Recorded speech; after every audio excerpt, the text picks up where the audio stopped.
All right, I said I would look at Jack Lang, Jaceki, and I'm sick, so I'm not streaming, so I'm not going to be talking much throughout this, but these will be my thoughts on trying to write in this programming language without AI, and I guess perhaps without human eye. Why is that? Why is it so far off? That's weird. Yeah. So, I guess to get started, the first thing I'm going to do is I'm going to update the syntax highlighting for it, because I have syntax highlighting for it already in my editor.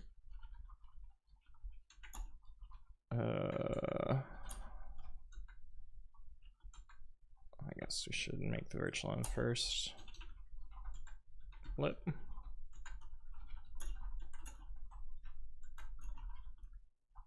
CSON, that's what we're gonna need for this. And I should be able to just, I don't even know if I need an update. What? Why is my cursor so far off? What is going on here? That's so weird. I might have to restart my VM. Update only this. We did get an update there, so download only this.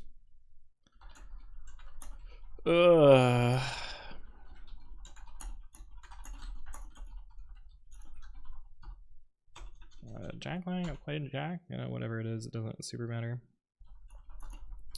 So let's push that, and then presumably we will start at the documentation after this is merged. I guess I should have made sure the test passed, but I guess CI does that for me, so it'll be fine. Yeah. I think despite saying I was not going to talk much, I have this constant urge to fill the air because that's what I have to do during streaming and making YouTube videos. But I should just shut up and let my voice rest. Well, test pass, so that's good. Yeah. Oh shoot, I just thought of something else that's super off topic that I will do later. What is it called? Ubuntu Lite? I'm gonna mention it anyway, even though it is not Slim. Is it Slim instead of Lite? Maybe I'll remember to do this. Yeah. So there's this new faster startup CI image that has a lot less stuff on it. Still has a surprising amount of stuff. Like why there's no reason for it to have a full Docker build chain. But anyway, it's intended for workflows that don't need to do a lot of work. And I happen to know that I have reusable workflows that would benefit from this. For instance, the collector here would be sped up by a few milliseconds by using the Slim image here. Which, you know what? We're already here. I'm gonna do it anyway. Ubuntu latest. Yeah. Slim. Ooh, it even templated. That was kind of nice. Oh god, how do I CSS is my passion. That is a really useless message. Use Ubuntu Slim. Slim it? Yeah, I'm not branding at the moment. This will probably be an unlisted video on the second channel. Oh shit, did I just commit it straight to main? God damn it. Well, that's not what I intended. Whoops. I wanted to see if there were other ones that would benefit as well, but I don't think so.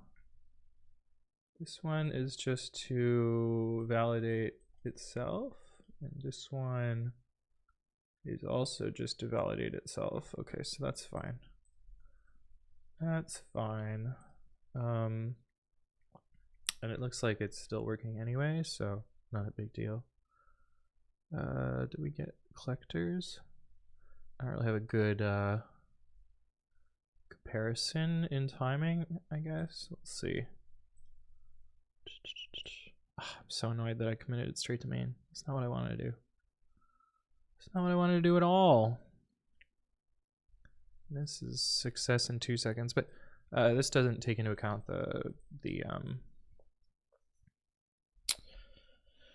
startup time, because GitHub Actions only reports the execution time and not the queuing time, which when I made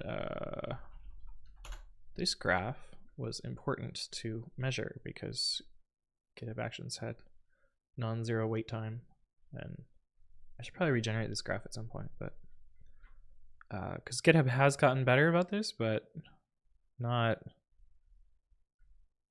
considerably so. Anyway, okay, off topic. No, I was just waiting for this to finish so I could bump it. Yeah, that's why. What is the versioning scheme? Extreme Cowards versioning. Bump patch. Oh shit, I didn't off my password manager. Oh no, I did. Alright, we're good. PI token. I don't know why there's parts in the video. I literally just started after I did all this, but anyway. And then we have to upgrade it. Heavy grammars upgrade.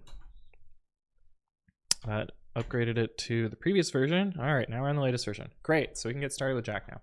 So my kind of goal with trying out Jack is to, one, write just a command line tool, sort of evaluating it as a general purpose programming language. And then I'm told I should go through one of the tutorials in the docs. So I'm going to do that as well. But I mean, there's kind of two ways to go about this. Either I'd start with a quick start, or I just kind of pip install and see what happens. I think I'll go through the docs and see what happens. So Jack Lang, is that gonna get me there? Hopefully. Oh, it's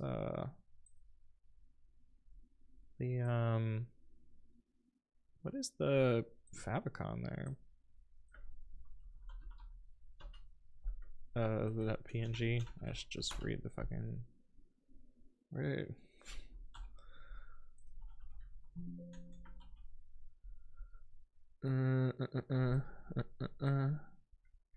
What is this logo? I've never seen this logo. Is this the Make Docs logo?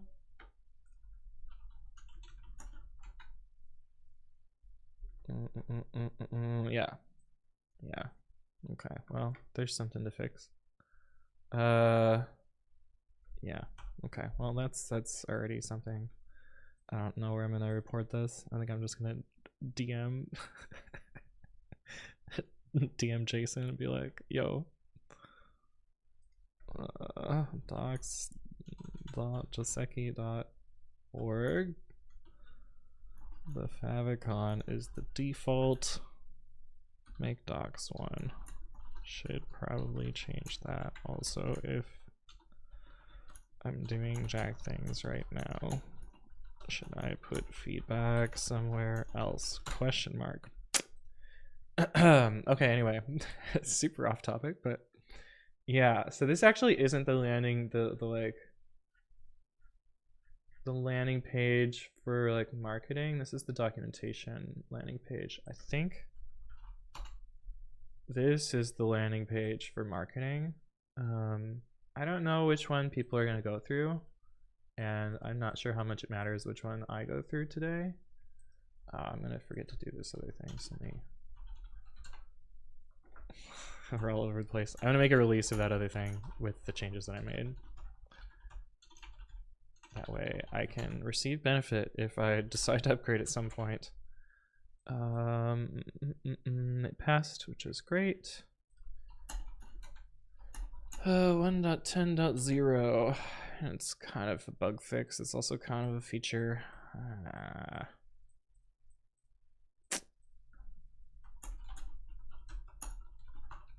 I haven't decided which one I'm going to use. We'll just default to feature since that seems best.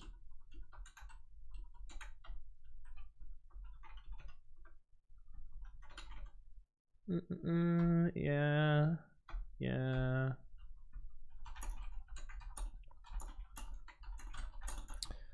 And this one I will push directly to main.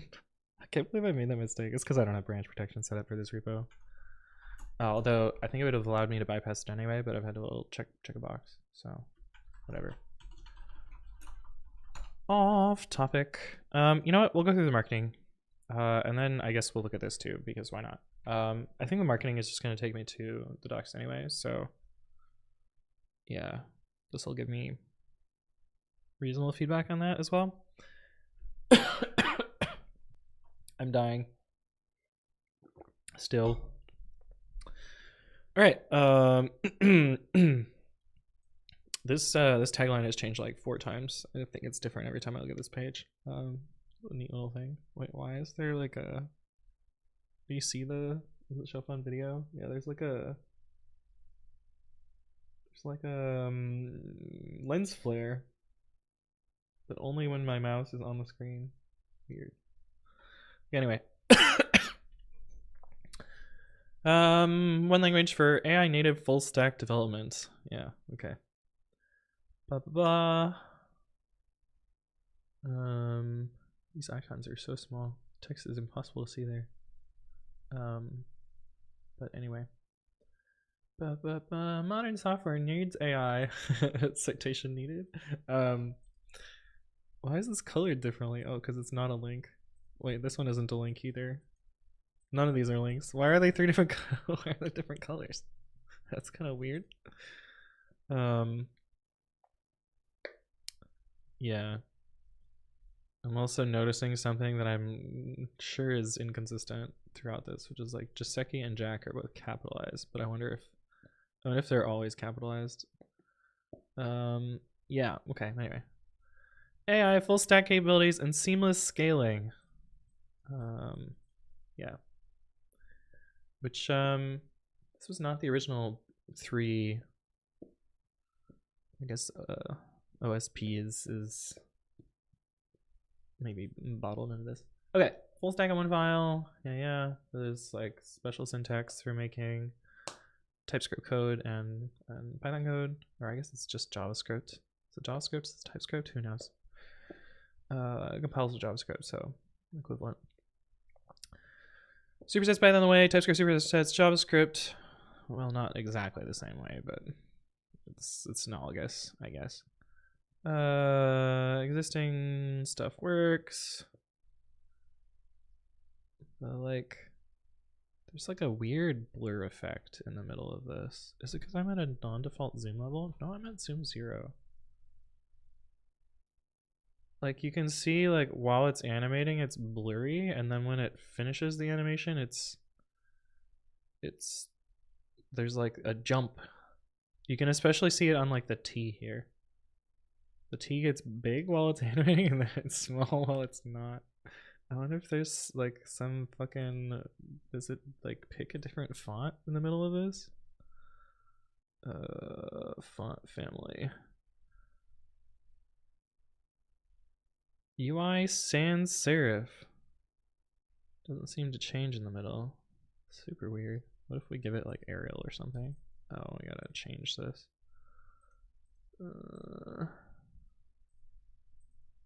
Font family Arial. Just because I'm curious. It also does the blurry thing here. The T doesn't do as much weirdness, but anyway, it's kind of annoying. I don't know why that zoom effect isn't needed here. Maybe I would get rid of it. I'm just gonna I'm messaging Jason, and this says I'm only gonna message you about things that I think need changing, but he'll have to watch the whole fucking video.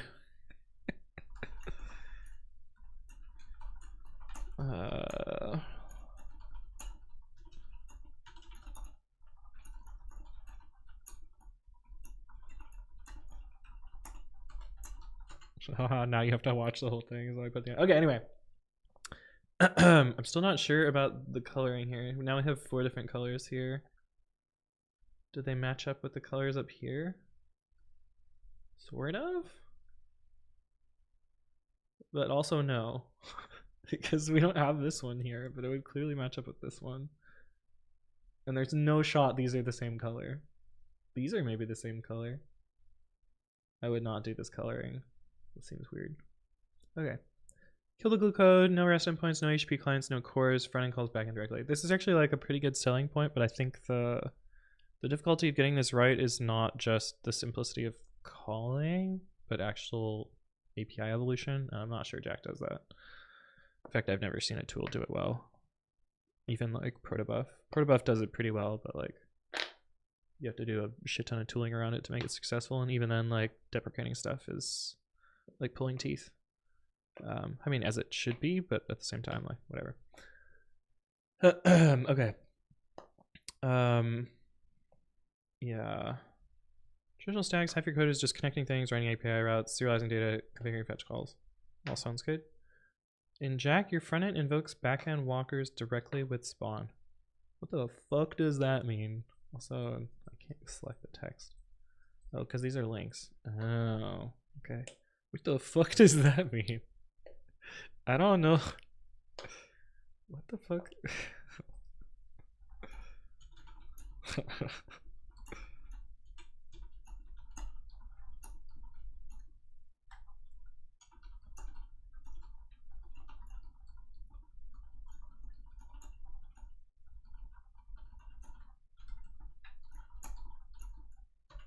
Huh. He's telling me the docs are bad at PyPI. Well, we might be installing from source, but we haven't got. We're nowhere near that far yet. Authentication, type safety, and serialization are handled for you. Yeah, that's fine. Auth is often a huge pain in the ass too, so I'm curious to see how that part's handled. Although likely I will not be building something that actually needs auth in this little demo today, because I don't know how much time I'm going to spend on this, because I'm dying. AI with no manual prompts. So in my opinion, and this is from a classic AI hater, in my opinion, this I think is Jack's actual biggest selling point, is that they have this novel idea of what they call it BioLM. They have this novel idea of using type annotations to create structured data and an engine that manages it directly for you. And I think this is the thing that people actually care about, or that is going to get people to use this language, because that's where all the hype is right now. I like these other things I think are valuable from like a more traditional programming standpoint. Although again, I've never seen one lang succeed well either. Like I don't know, there's something to be said about, I mean, yeah, sure, JavaScript on the front end, JavaScript on the background, you know, that can work. But like React Native, I don't think I would write an app with React Native. And all of the like weird server-side rendering frameworks that are also front-end rendering frameworks, and like hydration errors, like I don't know. Anyway, I do think this is valuable if you get it right. I think it's impossible to get it right though. Yeah, BioLM turns your function signature into the prompt. No prompt engineering required. I think this is the actual selling point. We're also not going to be exploring this today, probably, but we'll see. Declare what you want, not how to ask for it. Jack's meaning typed programming extracts the semantics from your code, function names, types, doc strings, and generates the right prompt automatically. Research shows developers complete tasks 3.2x faster with 45% fewer lines of code. Be interested. Be nice to cite this, but it's, you know, certainly a promising statistic. Deploy while DevOps, same code, laptop to Kubernetes, databases auth, and API docs auto provisioned. Yeah, this should have what is it called? Fixed with text code block formatting on this and this, so that it's clear that it's text and not Like obviously Jason knows how to read this and I know how to read this, but I think someone unfamiliar would not. Anyway, Jack start app.jack runs locally. Add dash scale and you get Kubernetes deployments with Mongo, Redis, JWT auth, and the Swagger docs all auto configures. It's still called Swagger, isn't it? Isn't Swagger called Open API now? What is the difference between Swagger and Open API? Okay. On the Swagger docs.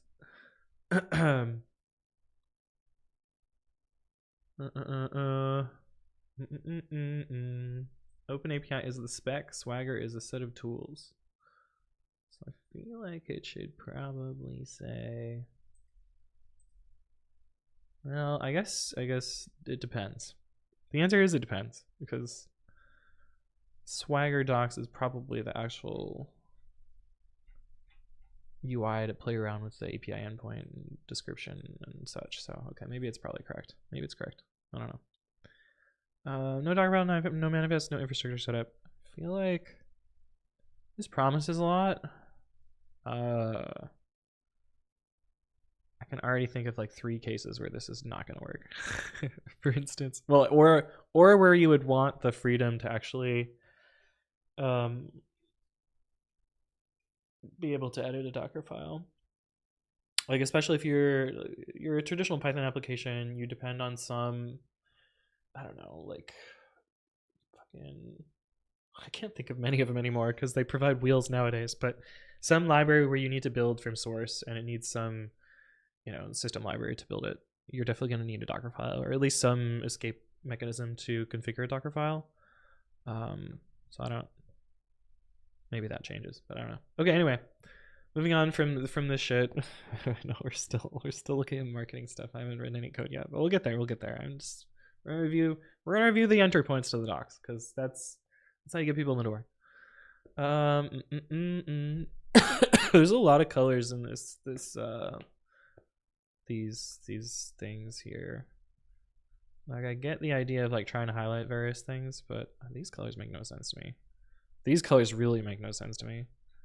These ones kind of make sense. But yeah. One language is full access to both PyPI and NPM ecosystems. So I think like if we're nitpicking, the client part has access to NPM stuff. The backend stuff has access to PyPI stuff. There isn't a really you can't really cross those directly, but also I would put a space between these. I would also put a space before the curly brace. These should be formatted. There's also 2 spaces here. Yeah, these should get formatted.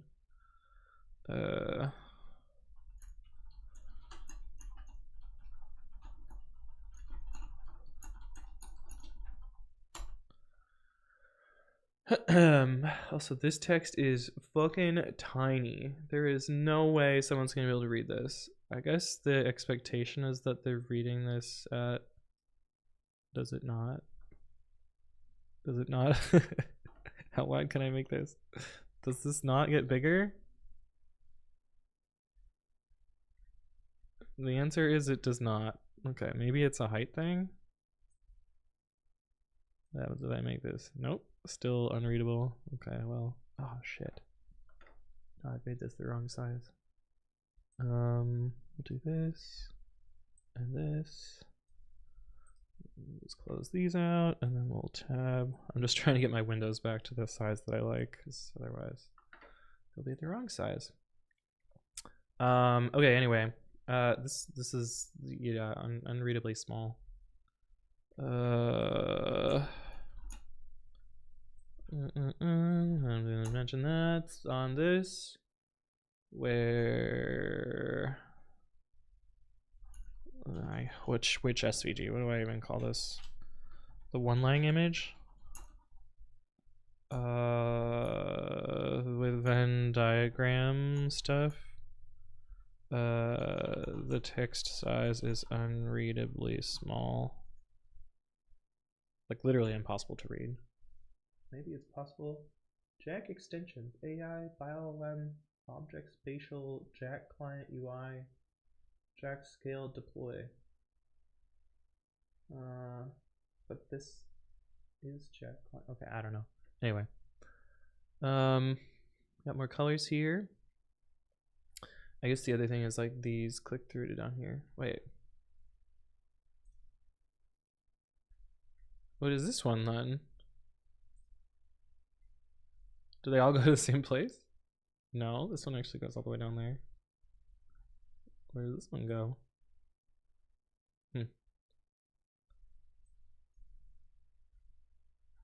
Okay. Interesting. Webs? Alright. Okay, anyway, moving on, I guess.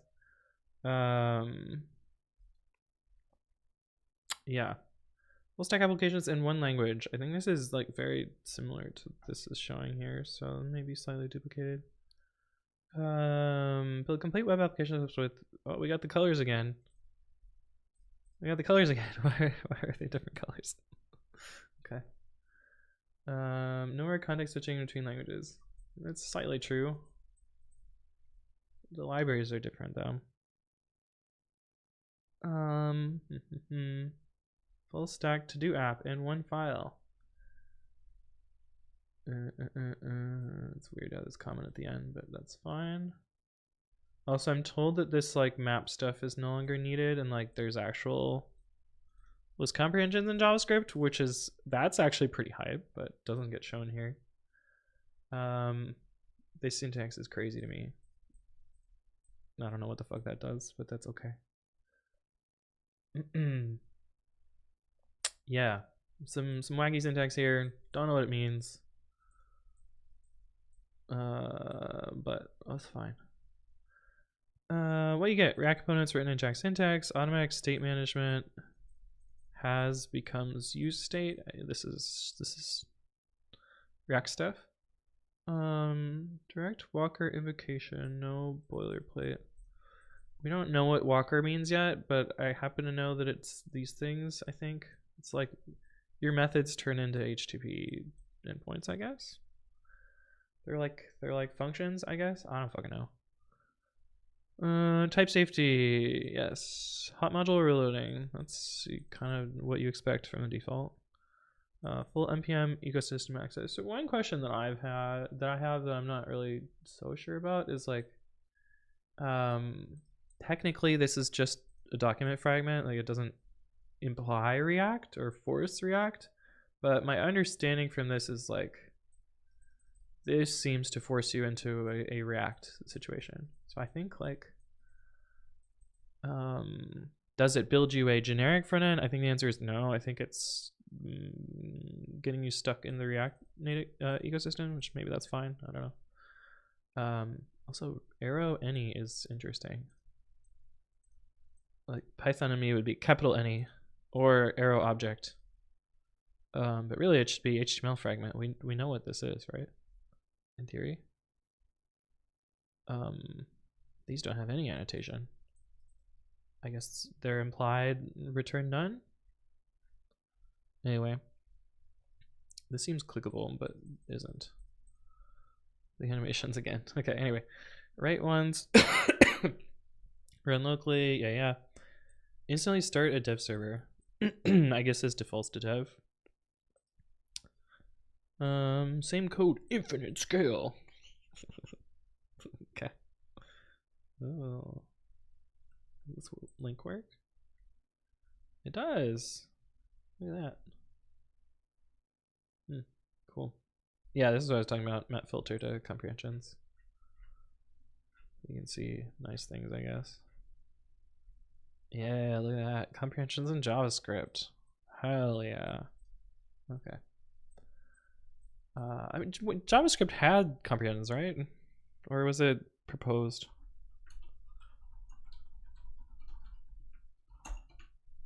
I want to say it was proposed, and then they were like, nah.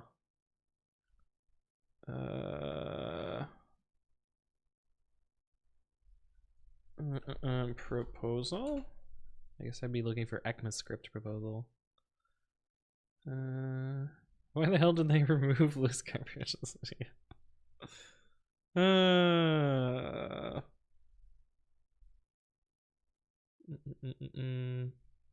Anyway, I want to say there was a thing in JavaScript and then it got removed, so that doesn't matter. It's off topic. All right, 0 to scale without code deployment or without code changes. This is the idea that it generates like a execution manifest for you.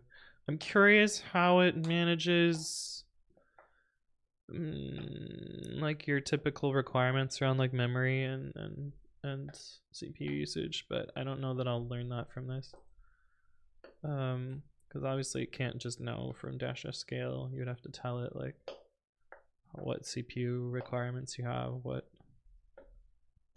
what other stuff you would need.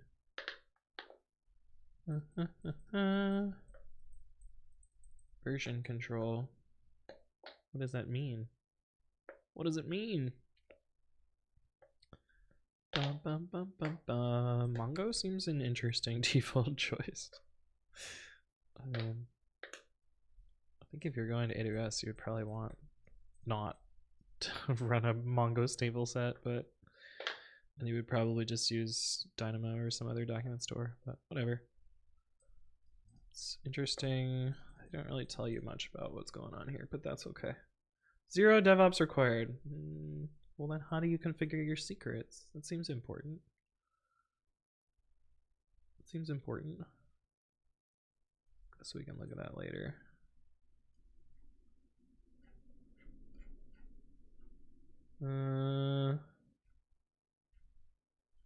Well, we can look at it now because it seems kind of short.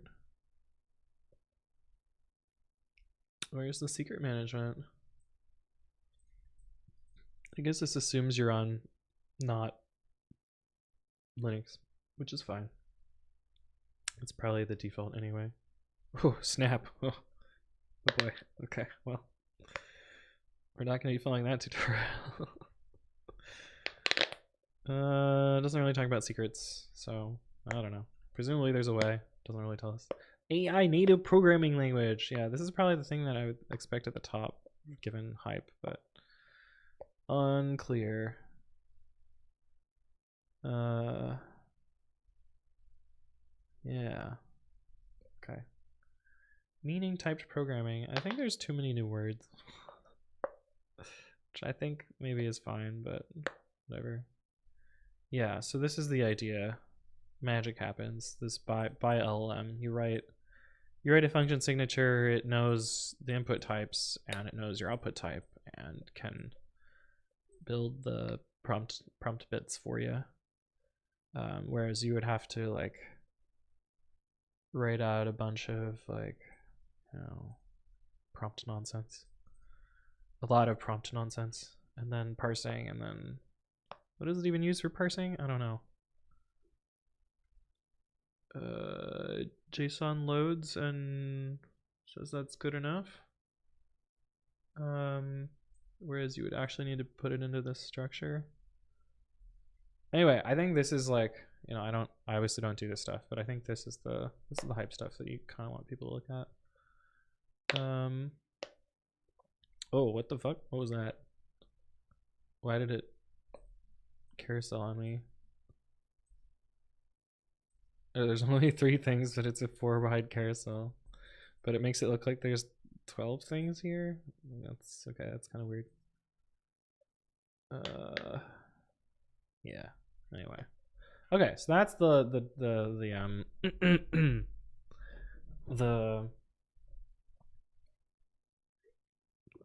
docs entry point. Let's look at the language entry point and I guess start with stuff.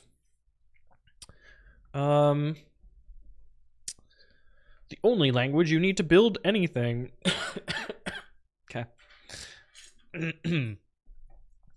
Oh, this syntax looks different than what we saw before.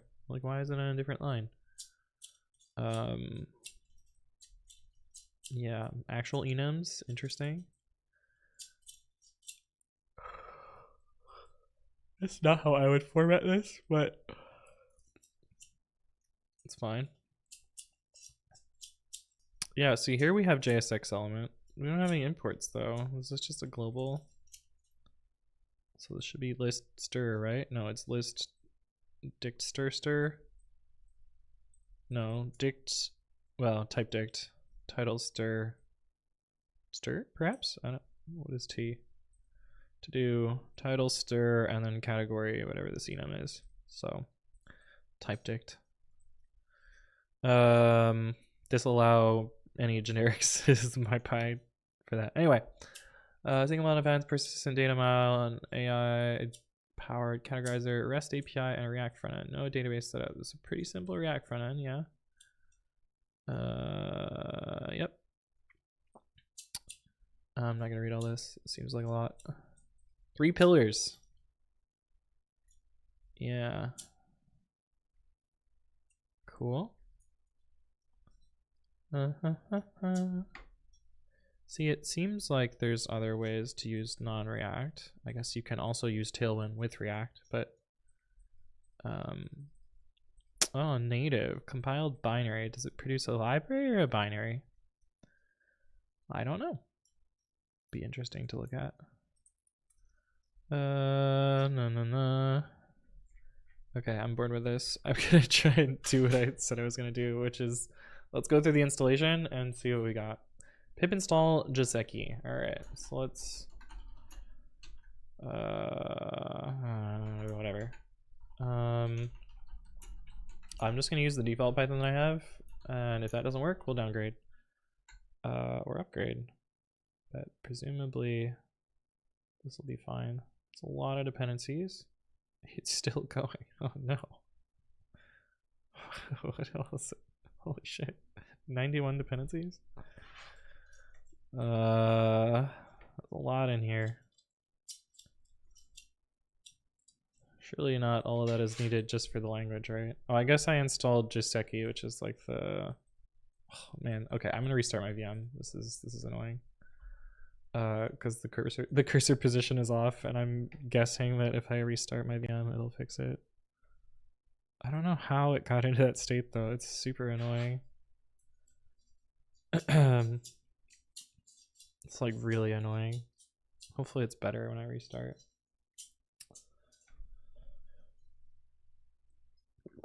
Or you'll get to see the pain of me starting my VM and it not working. All right, my password is bad password. I know there's a keyboard cam. Oh, this often means that it didn't work. Sometimes it'll get past the screen. I have all sorts of problems with my VM right now.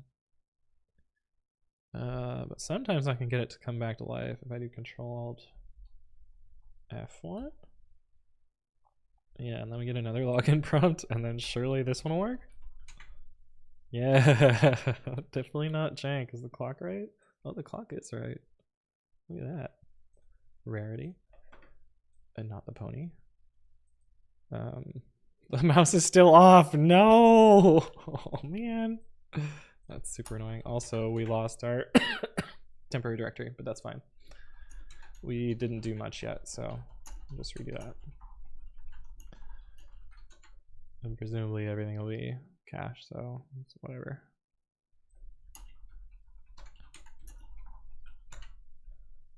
Okay. Oh, 312 plus. Does that mean it works with 313? Kind of curious. What is it building? I don't know. Wait, I have Python 3.14, right? Yeah, that one's out. That one's been out for a while. Yeah, 3.14.3. I'm curious if it installs. Oh, that's not how that's spelled. I'm curious if it installs, but I'm also curious if it runs. Anyway. Pip install. Yep, meta package and bundles all this stuff. Verify with jack-dash version. So this used to take forever, and I'm told that it should be faster now. Wow, Pillow is not buildable from source? That doesn't seem right. That doesn't seem right at all. Surely, I know the guys that work on Pillow. There's no way. Oops. Oh, shit. I did a... I know that they surely have wheels. Yeah, they even have fucking Pi 311 wheels. Is there some like less than? There's probably some less than. Doesn't install in Python 3.14. Pip install Joseki. Doesn't install in Python 3.14. Something is using a less than on a dependency. Generally, you should not use less than in less than or equals equals in library dependencies. I have a video on this. I will link the video. What is the video that I said? Anthony writes code. When to pin. I think it's this one. What a good thumbnail. When should I pin deps? Never and always. Yeah. This is the video. This is the video.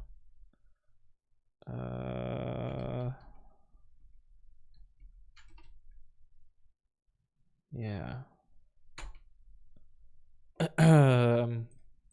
But anyway, that's sort of annoying.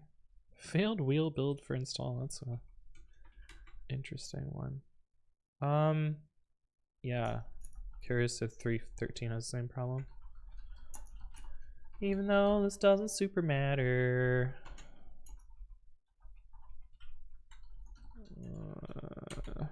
Because we're just gonna do this. Okay, anyway.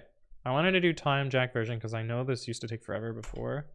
Then there's still a noticeable pause there, but it's not as bad as it was before. It used to take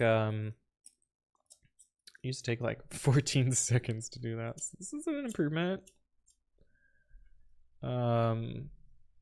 Second run is faster at least, but still pretty painful. Oh, it did actually install this time.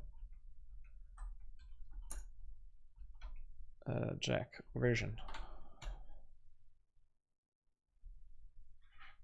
Wait, why is this time?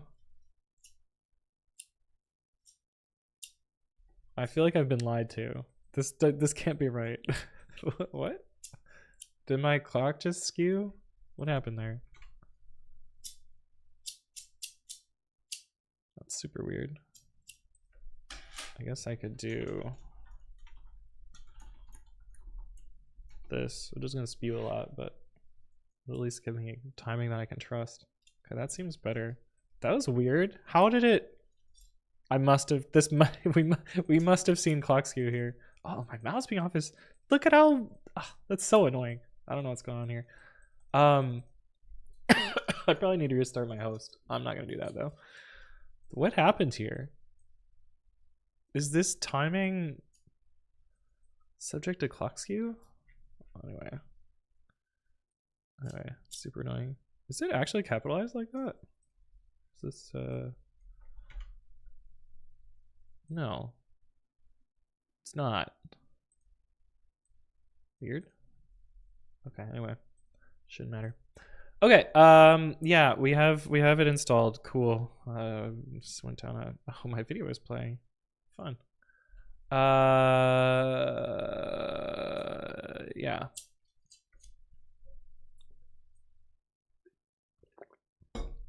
So it is interesting that they give you a quick start, which is this, but also there's a quicker start, which is to just install the language, and then install the plugin separately. But yeah. Yeah. Ooh. Good old Windows there. I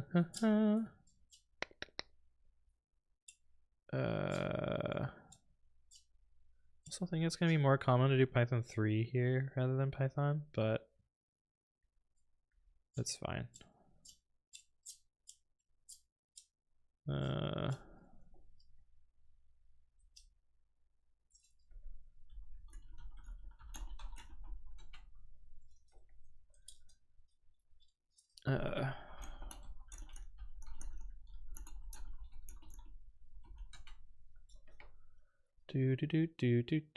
IDE setup. We're skipping that today because, yeah, what is their non-recommended setup?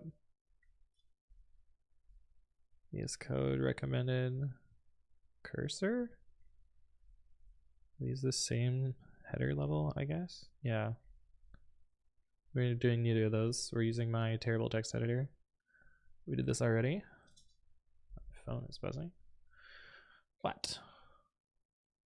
Oh, it's my weather app telling me that it is still snowing. Thanks, weather app.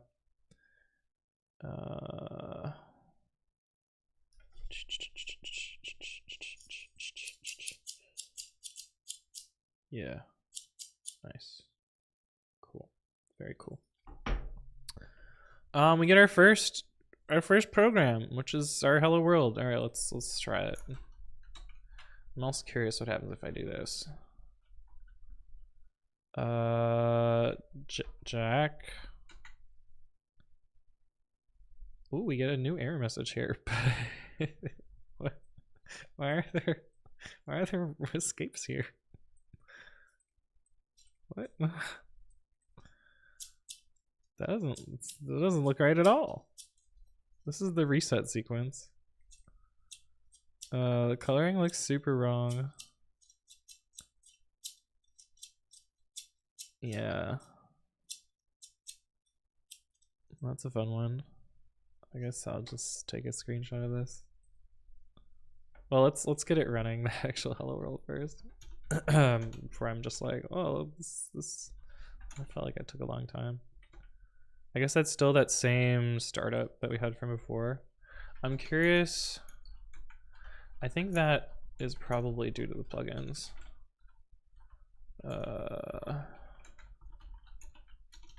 So I bet if I just have the language, it'll be faster.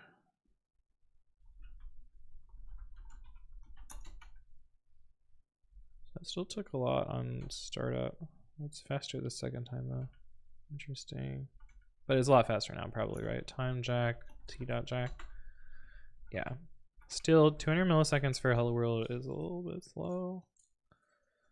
But it is what it is. Yeah.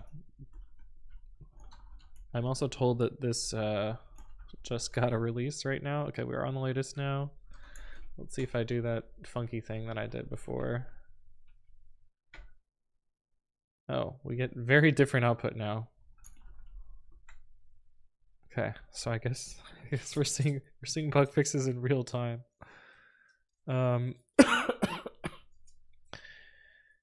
It's also interesting that the errors keep going. So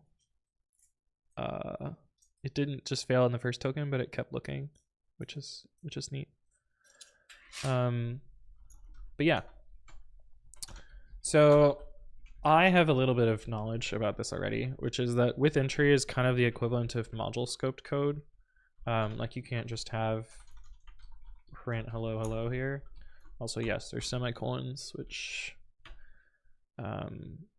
people will probably grumble about, but whatever, I'm gonna ignore them for now. You can't just have module scope code. This is kind of a reactionary to Python where it's too easy to accidentally do module level side effects.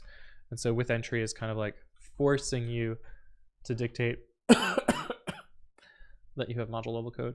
I'm curious what happens if you just do x equals 1 here though. What does that do? And does that make it accessible later? Oops. Can you just write a function? That's probably curly braces.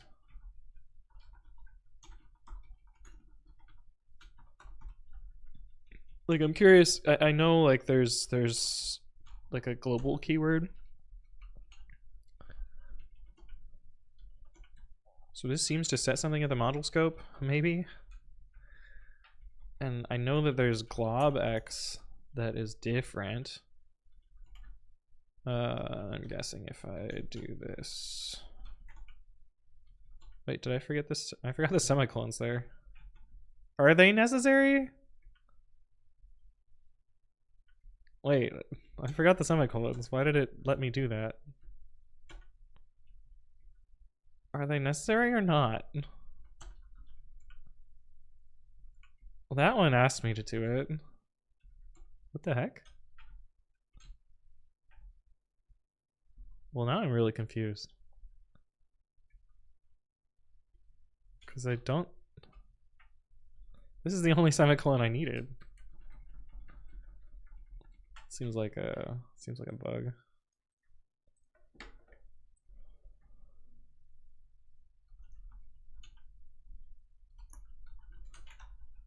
I'm just gonna ask.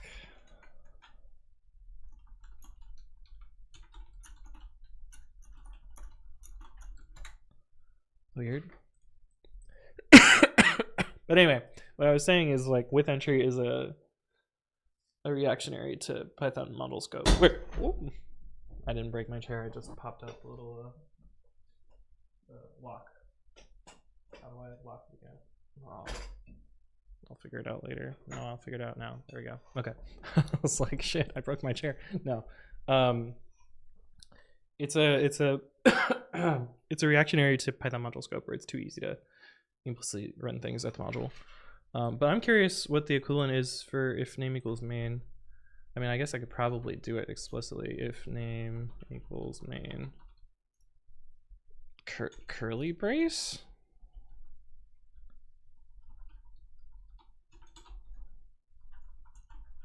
Curly brace?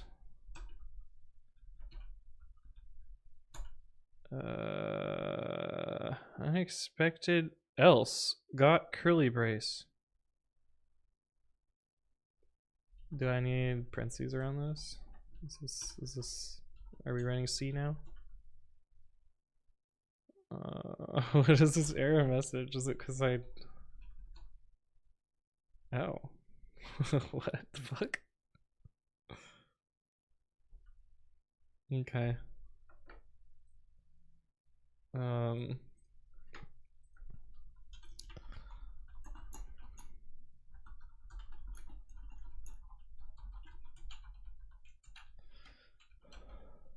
why did it not copy the rest of my curly braces?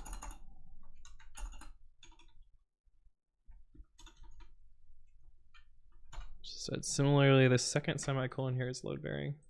Weird. Okay, but this doesn't tell me what I actually want to know, which is I don't remember what the import syntax is. I'm just gonna type import and see what it does.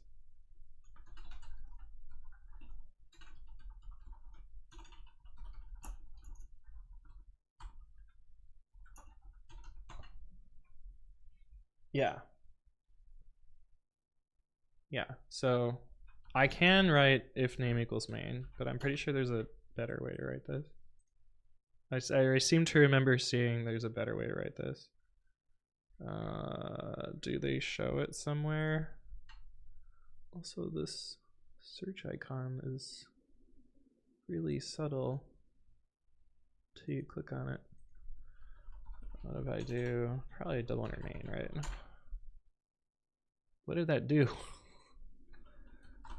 I guess it just took me to something. It took me to this changelog, which is not helpful.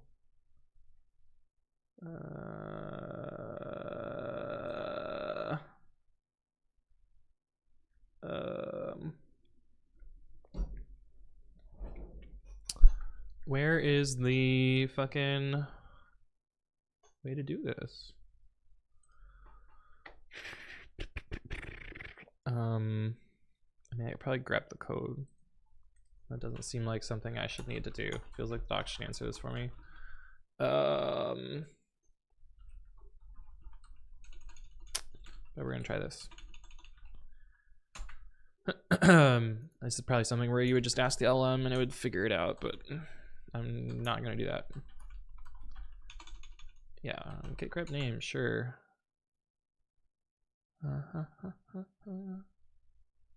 Maybe it is just if name equals main. That doesn't seem super right. Reference language appendices. How do I get to that page? Is this the reference? Yeah, reference language something. Just start here, I guess. Name. Entry point. This feels not the same. This feels not the same. These are not the same thing. I could have sworn there was a thing for this. Like there was a specific Jack feature for this, but I can't seem to find it. Also, I've had too much water, so I'm gonna have to take a break real soon. Oh, does that mean I have to edit this? I don't really want to edit this. I'm gonna have to edit this because I can't do the normal like, oh, I'm gonna go on my be right back screen. I'm just gonna stop the recording and then start it again. Okay. I swear there's a way to do this in this language, but I don't. Yeah. Anyway, I'll be right back. But it's not going to look like be right back. You're just going to get a cut. Okay. You'll notice the time skipped. I forgot to eat dinner, so I had dinner. And in case you're curious, I had salmon burgers. I don't think anyone cares though. Anyway, I did think a little bit while I was eating. I was like, well, I'm gonna find an example of this.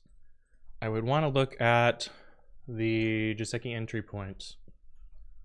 Oh, what? Why? Oh, yeah. I would look at the Joseki entry point, and surely that did the thing. Or it doesn't do the thing, and then that's something else to fix. Jack Lang, Jack 0 core CLI boot.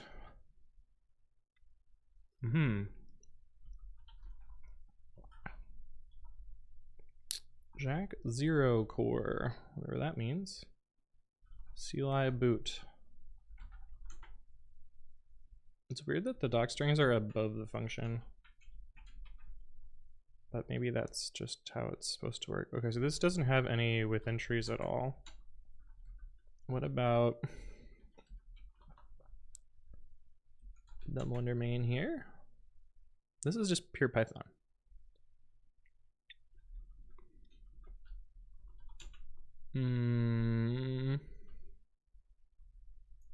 This is also just pure Python. What the heck?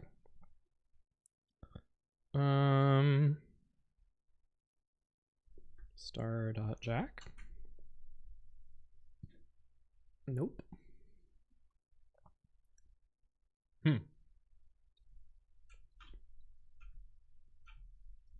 Interesting. Is there, I guess I could just git grep with entry. There's a lot of examples. What about in Jack? Oh, I would need to do Jack / ***. There are also lots of examples. What about if we get rid of examples and tests?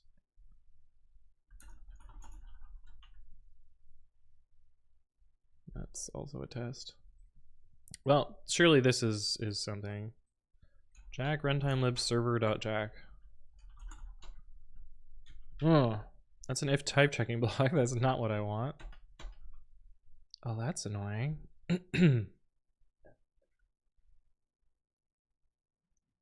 This is the thing I was thinking of. With entry double under main. Was that in the docs and I'm just blind? No. This is different. What the heck? Yeah, this is. Oh, this is like the header file version of this. So I would have found it if I would have looked. There's a header, but no.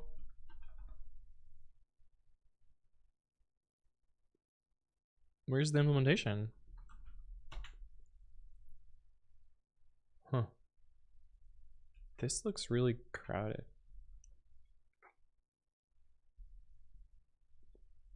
Also, this looks like it was copied from Python because I would presume to do that, but unclear. So this is that same, yeah. Command implementations are in CLI impl. Oh, is it in a subdirectory? That's even weirder. Oh yeah, there it is. That's even weirder. How does it know? How does it know where it lives? Also, this doesn't have the with entry.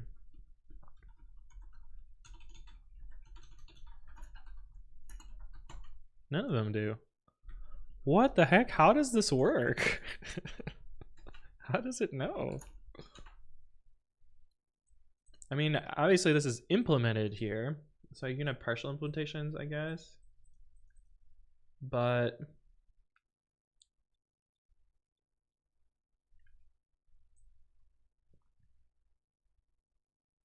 super weird. Like, how does it know to look in that directory?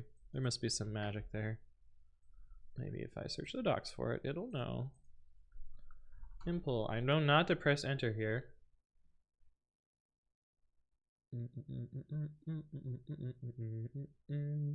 No, we don't see that keyword here. But that's interesting.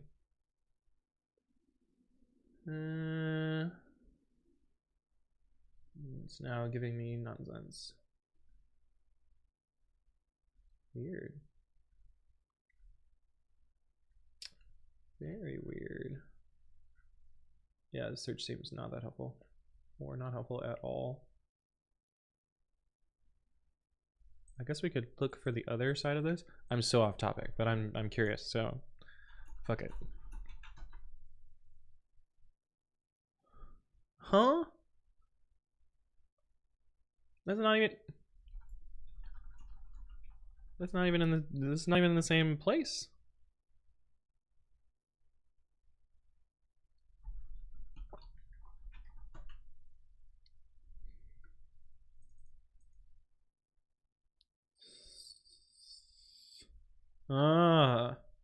We do actually see Impl here.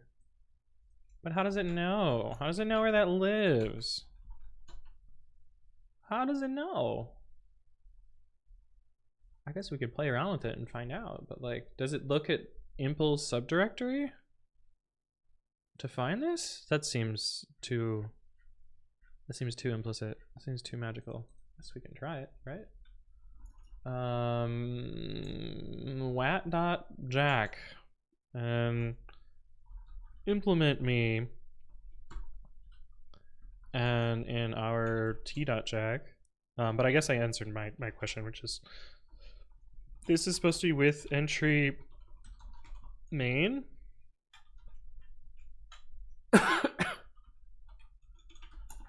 Right? And then jack t2.jack. Yeah, okay. This, I don't know that this is ever called out in the docs. I had to look at the source to find this.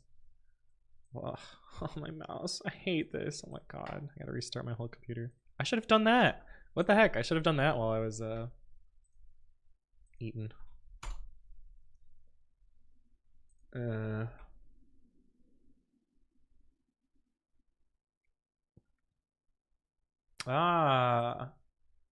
It is buried in the reference here. I don't know why the search didn't find this. Probably because it didn't like this search term for whatever reason. Yeah. So, I don't know how to design this differently, but in my mind, this seems to be like I understand that with entry was entirely a reactionary to code running at the module scope. But I don't think it actually solved its reactionary goals in that this still does not the thing that you want. Like this still runs at the module scope all the time. And the like more wacky esoteric version of this is this. Where like what you probably like the way I would have designed this. I mean, I don't know. I don't fucking know. I'm not a PL person. I'm not designing a programming language. I'm not writing my own programming language. Hopefully never. I would have swapped these somehow, like made with entry be the if name equals main thing. Especially with it being called entry. Like maybe with entry just does this behavior. And then maybe I think using the keyword with is also problematic too, because with to a Python programmer it means something. I don't know. But like at module do this, at entry point do this, I think would better communicate this. Obviously pick better verbs than what I'm saying, but I think like I don't think this goes it's meant to be a reactionary to module scoped code, and I don't think it goes far enough. But I don't know.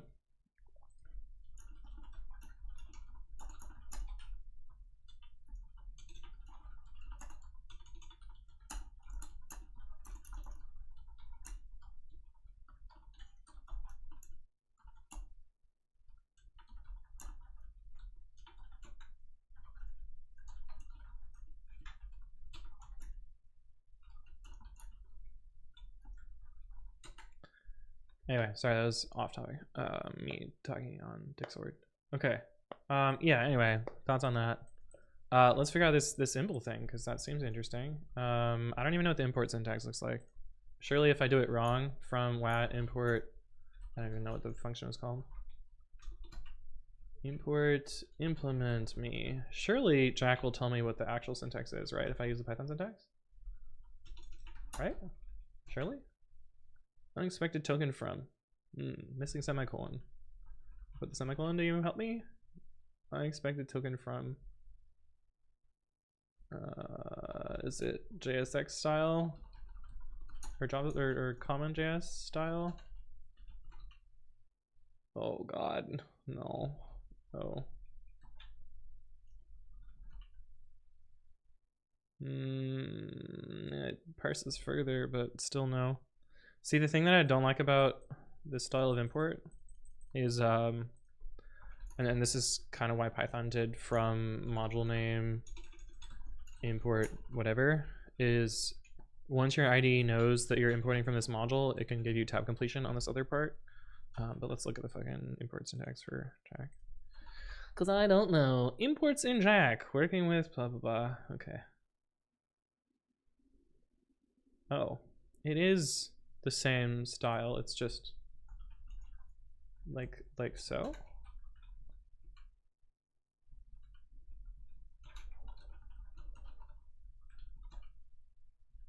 Why is that not an error? Why is that not an error? That should be an error.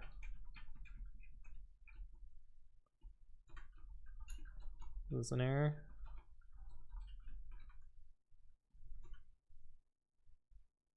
That should be an error. That should be okay. Let me make a minimal example.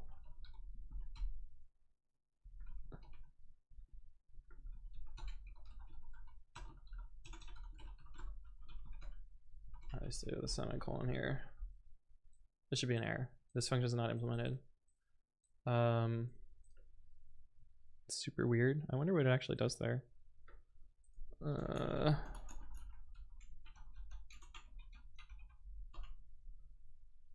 Oh fuck, I forgot a semicolon or a curly brace.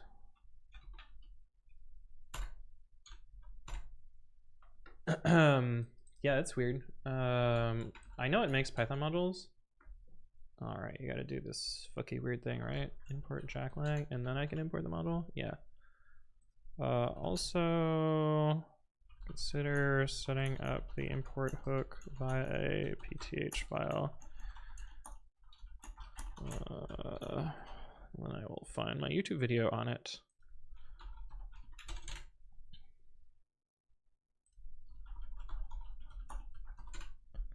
It's funny. The tab completions for these are kind of wild. I've never made a video on this, but I guess people look for it a lot. I think I had made another video on path files, didn't I? No? Also, I was looking for a repo of mine the other day. I don't know what happened to it. It's a private repo. It's off topic, but I'm thinking about it.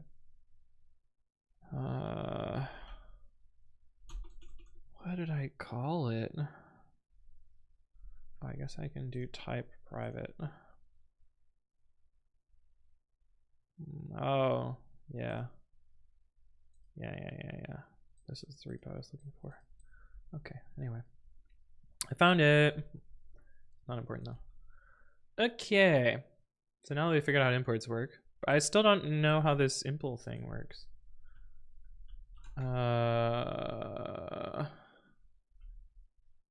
So presumably make dir impl, and then impl wat.impl.jack.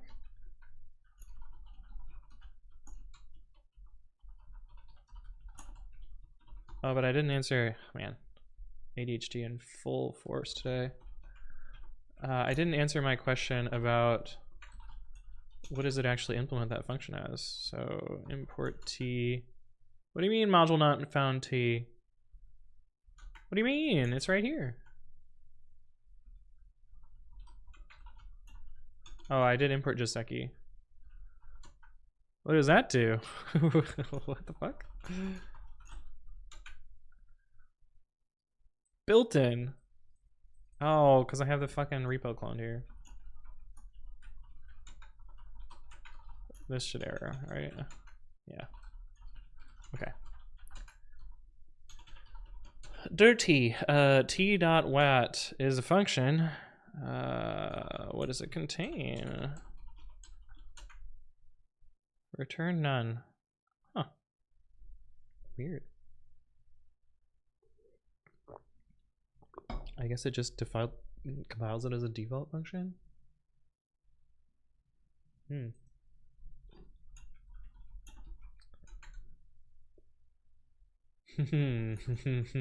One file path with 0 with errors. What if you say that it returns int?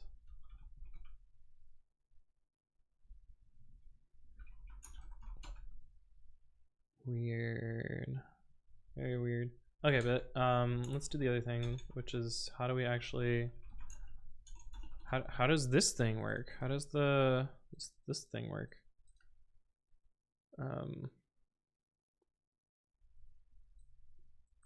Also, how is this module? How does it? This doesn't sound right. This is where it lives now. Is this just left over? Am I chasing ghosts? Maybe I'm chasing ghosts. I guess we could try it. From jacklang.cli import start CLI.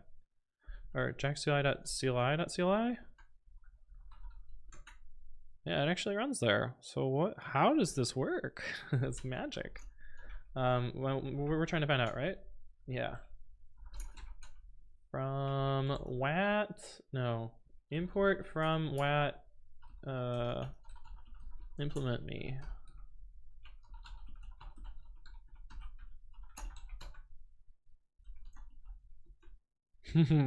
Clearly not.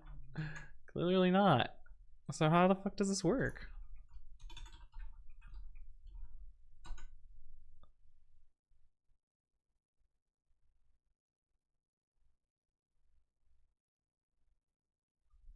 Do I need like an init.py or some shit?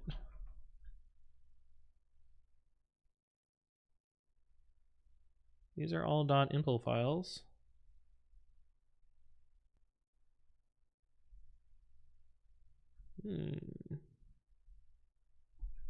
Is it because it is... What does this do?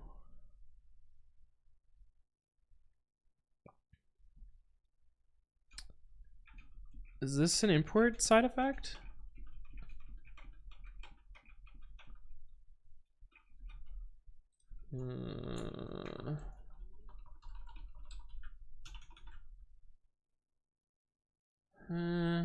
I gotta move this whole structure up one because we have a Python file and not a Python package. Wat.jack into wat. No, oh no. Wat impl wat.jack into wat. I think there's import side effects going on here. That's my hypothesis. Import from wat.wat now? Still doesn't run the implementation. But if I do wat init.py, but this doesn't make any sense either. How does it trigger the implementation?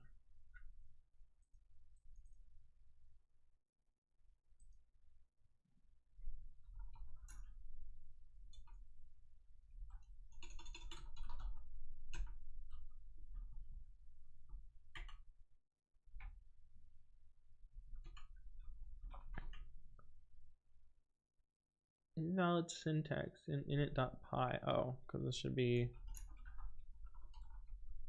Oh, that is weird. Why did it give me a... I guess it makes sense that it gave me a jack. stack trace when I had a Python problem. This is what I wanted to do though. Still doesn't bring that in.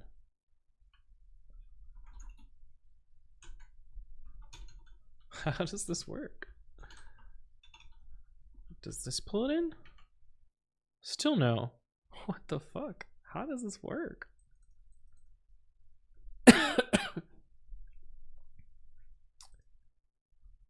That's super weird. Oh, maybe if I use the impl keyword.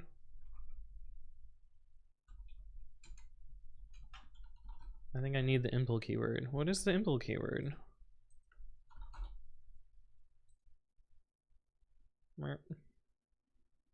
This is not helpful. I don't want the change set from May. I just want to understand how this works.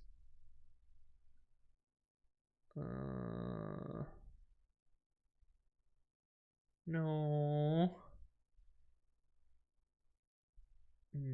Impl blocks. Here we go. Forward declarations. Yeah. Yep. Implementation blocks.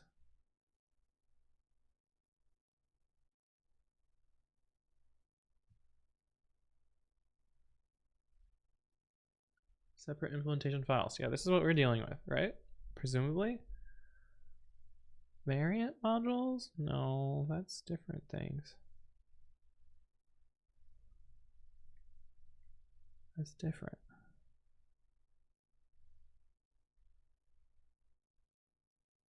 Impl files can live in the same directory or in an impl subdirectory. Okay, so I just needed impl there, maybe? Oh shit. Okay, we figured it out. So I can undo some of the other shit that I did. It's like, you don't need to exist, right? Does it just implicitly import all of the submodules? That doesn't seem great.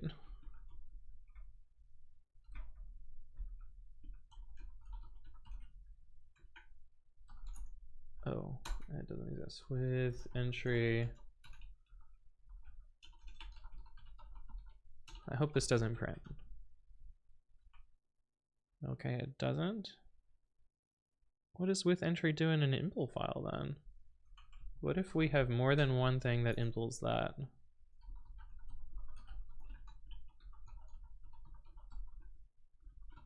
Should be an error, right?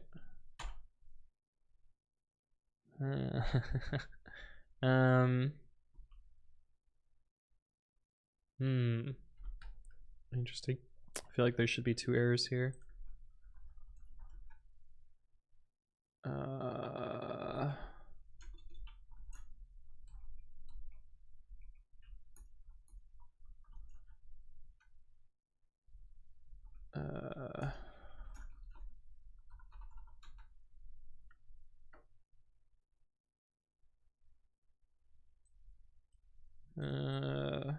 Yeah, I'm probably down in edge case land, but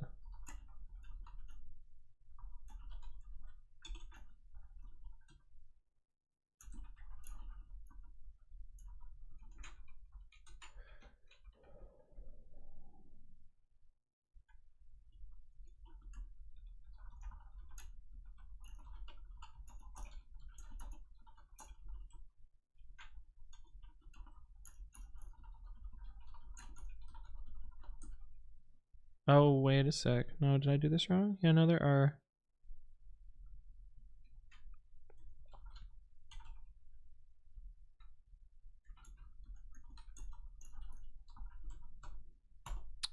I wonder if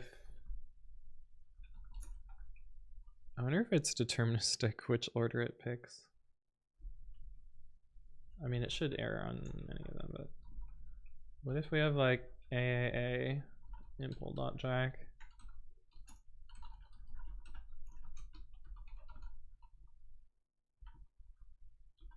Also, what if we impl something that doesn't exist? What does that do? With a semicolon, probably. What if one of these files has a syntax error in it?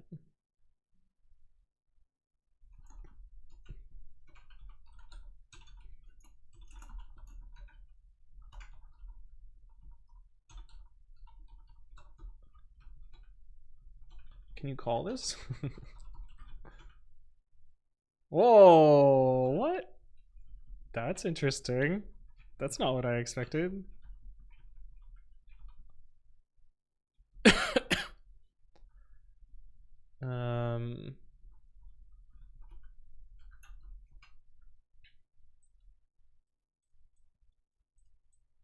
That's my mouse being shitty again.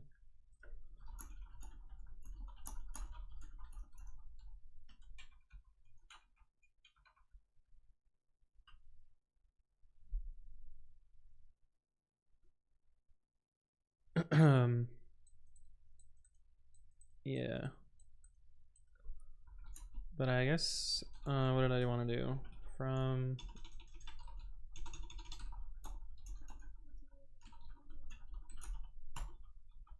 semicolon in there. So this makes me think that it's files. Unexpected semicolon at model score. Are you fucking kidding me? What? What do you mean? No semicolon there? Okay. Can it implement? Oh right, it was wat.wat. Which implementation did we get? We got not the one I expected. That's weird.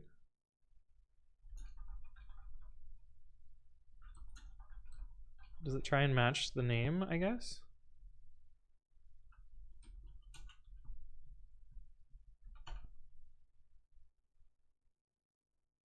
What? How? What?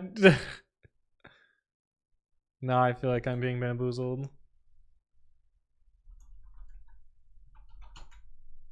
Is there some sort of caching here?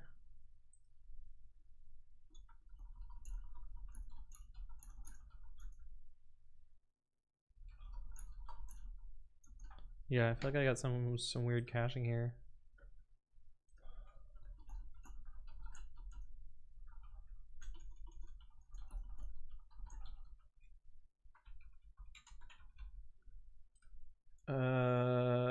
Find and type F.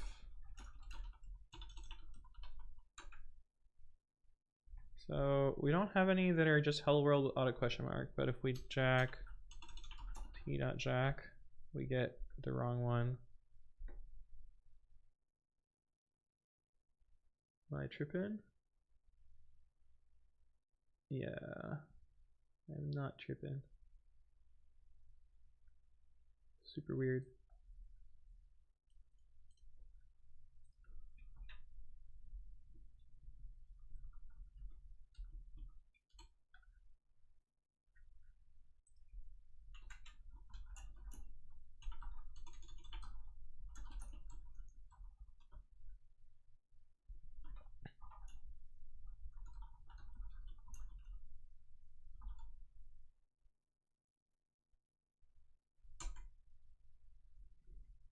I wonder if I do this.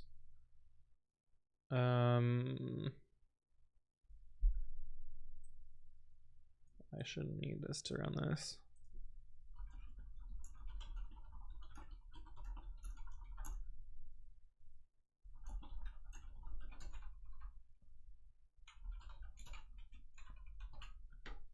Or is it the wrong command? These aren't alphabetized. It's project build artifacts. Okay, this is not the command I was thinking of. What's the command I'm thinking of?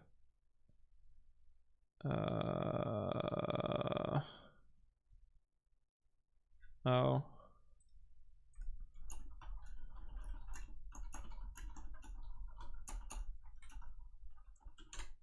There's a jack purge. It's not listed here, I think.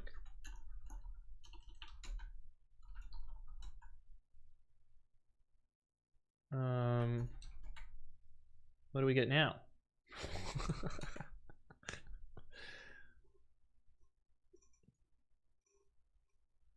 Now nothing implements it.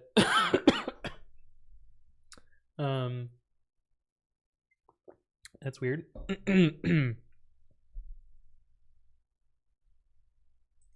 So does it explain how this works?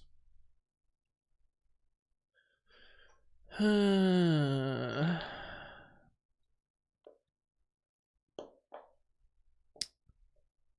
think it doesn't really explain how this works. It's talking about variant models. I don't really care about that.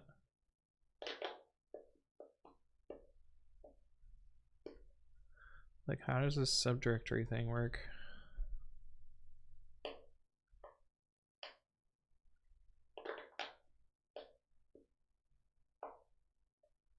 I personally would just not have this whole idea. Also, this thing is still broken. Notice this sidebar. When you scroll down, it hides it. I found the reason for it. It has to do with like the footer and like some overlap or overflow there.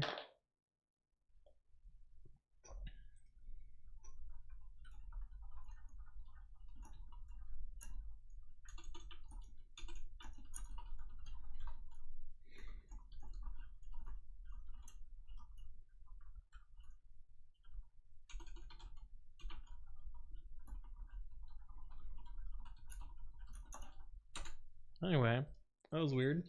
What was I even doing? I think I was just being curious. I don't think I actually had anything specific I was doing. Yeah, but the thing I was looking for was with entry main. And I guess you can have as many of these with entry blocks as you want.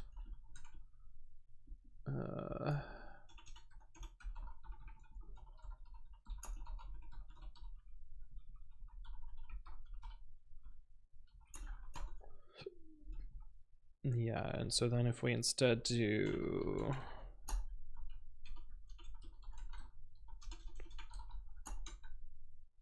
that makes sense. But one thing that I want to check is you just define something here. We already tested this, right?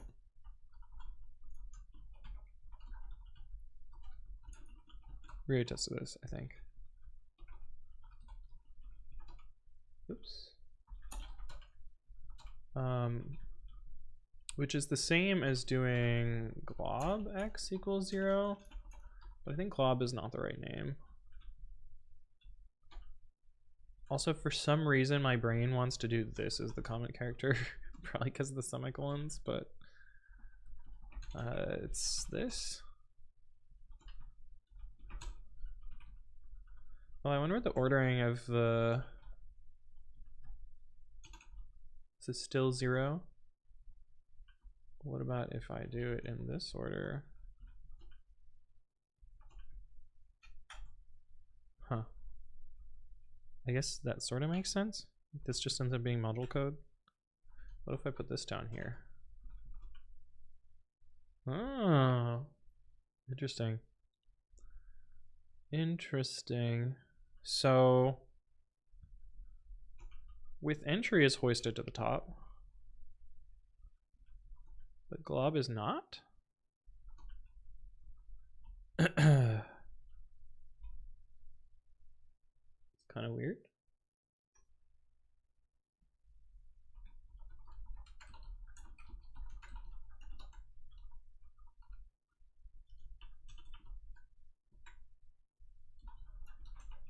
What does the code look like for this?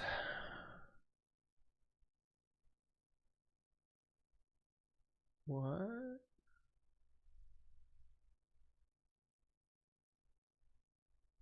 We get a function, we get nothing else. Where's the rest of the bytecode? We don't see the model scope bytecode at all.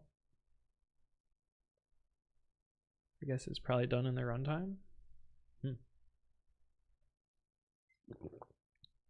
Oh wait, is this some sort of like default export? Model. Yeah, where's the... That's kind of weird. I guess I shouldn't expect to see Python bytecode disassembly working, which is probably fine. Like this module is probably stitched together manually, and not not as a full Python module. So that probably makes sense. Still kind of weird though.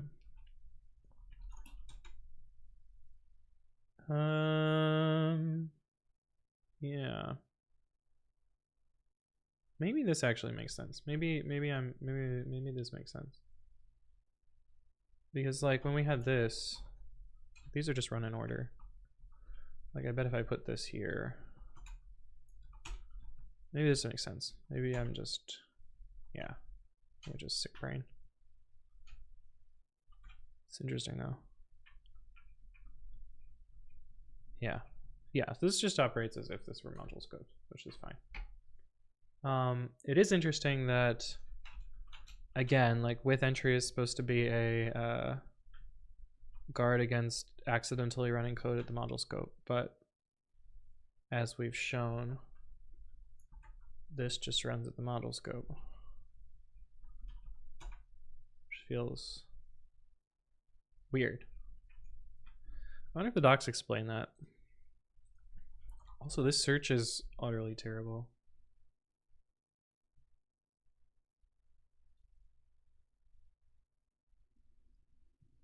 Like this page should never show up. This page should never show up. This is probably actually what I care about.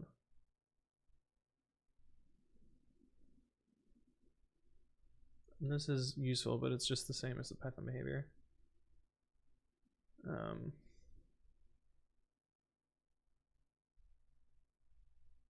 Yeah. That animation is kind of annoying. The glop keyword declares module level variables. Yeah.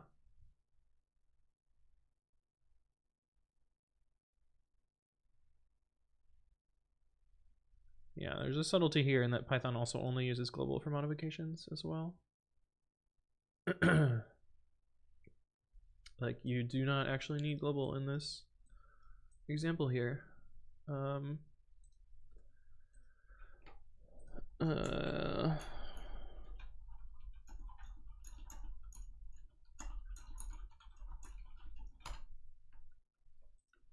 Yeah.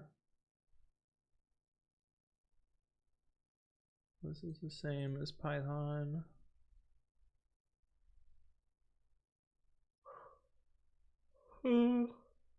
It's the same as Python also. Oh, there's block scope? No. No, there's no block scope. It's just Python scope. Yeah. Yeah, this page seems not useful.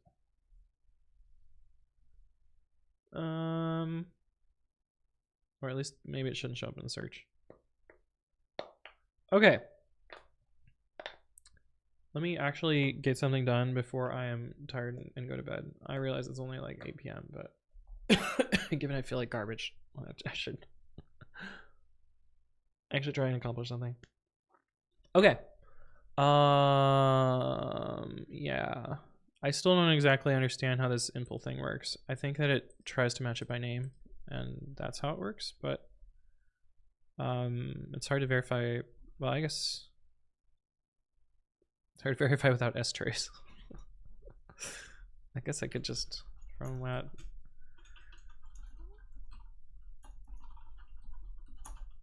Ooh, the syntax heading there goes wacky. I guess that makes sense because it's not.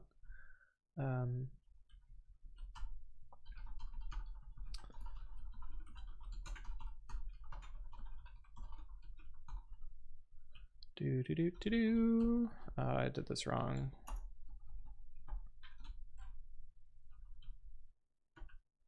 Yeah. So if we strace this.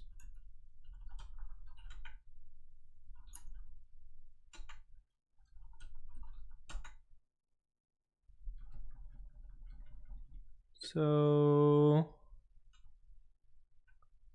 it statted this, then it statted this, then it statted this, then it listed. Ooh, but it did stat these down here too. But then what? And it tried to find these. It gave up.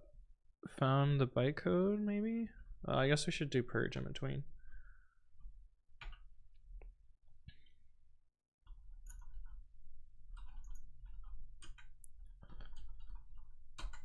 Alright, so here is where we import WAT. Then, oh, that mouse thing is so annoying. Interesting that we stat twice. This is the lister. I don't know what this is. Oh, this is the lister, I think. And then it stats these three files. And then it continues searching for more stuff. Super weird. Oh, it does it again down here. I actually did that twice. Why did it do that twice? Test? Why is it trying to discover tests? It's kind of strange.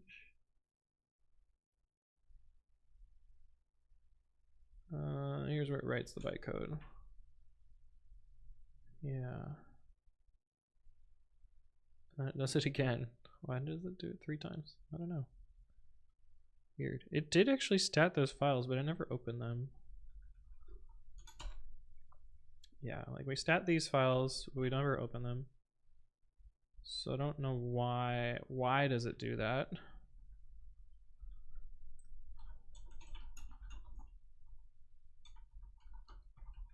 We can find out. It looks like a lister call.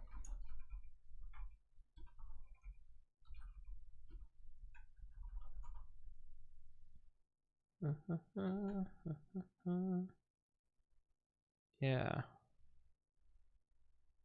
Discover impl files. Particular path. This finds the module name, I guess. Dir name, base name. Yeah, that makes sense. Or dot. So let's see. We try the .impl.jack. That makes sense if it's a file append. Otherwise, we look at module name .impl slash. Oh, that's not. I don't think that's documented. I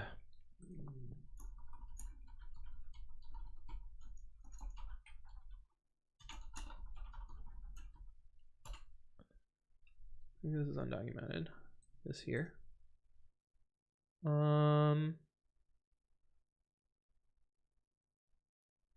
Yeah, but we don't see that lister here, which is interesting because this just tries the module name slash the module name.impl. So that's interesting. We do see this stat here, but I don't know why these are ever statted. This doesn't make sense to me. I don't know where these come from. I don't see, like we clearly, like I'm pretty sure this is a lister call here. There's not many listers in the entire code. Oh, I guess there's also this. Lister. No init.jack. Treat as a jack namespace package if the directory contains jack files but no init.py.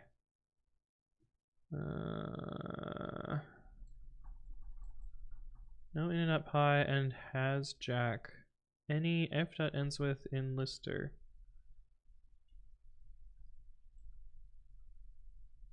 Is this maybe what code I'm looking at? This is the only other lister call here.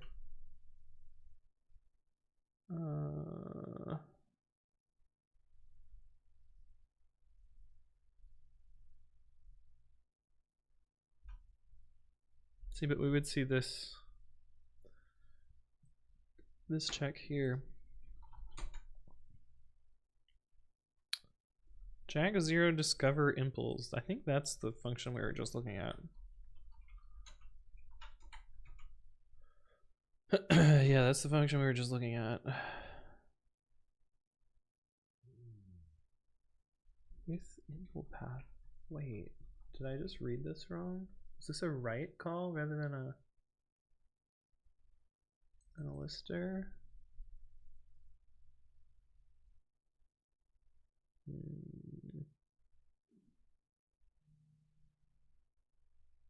Weird. Yeah, I don't quite know how this works. Unless I'm looking at a different version of this over here. Oh right, there's no tags. God damn it. I gotta finish the fucking release thing. Nope, we're at the exact release version.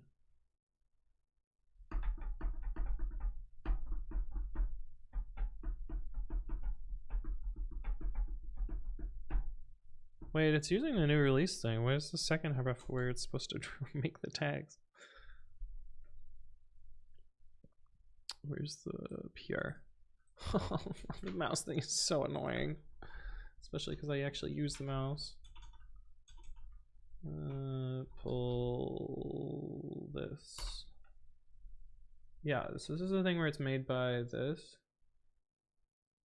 Oh, yeah, we don't have the second half of the release pipeline stuff, especially because it's not actually running the CI there. Okay, anyway, I don't have my answer, but I have a curiosity. Don't know why it stats those files. Wonder if I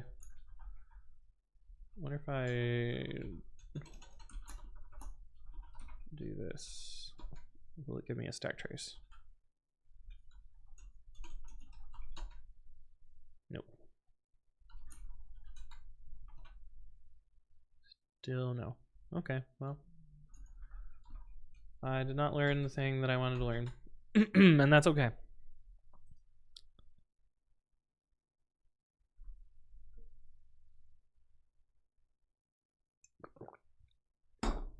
Yeah. Okay, what am I actually doing? What was my goal? My goal is to figure out what the fuck is going on. Oh, we're gonna need this. The animations are extra. Okay, I wanted to challenge myself to try and write some command line tool using Jack. And I figured I would write one without looking at the Python source and pick a pre-commit hooks one that's simple enough. So probably not, this one's trivially simple, we're not gonna do that one. This one, probably more complicated than I wanna do.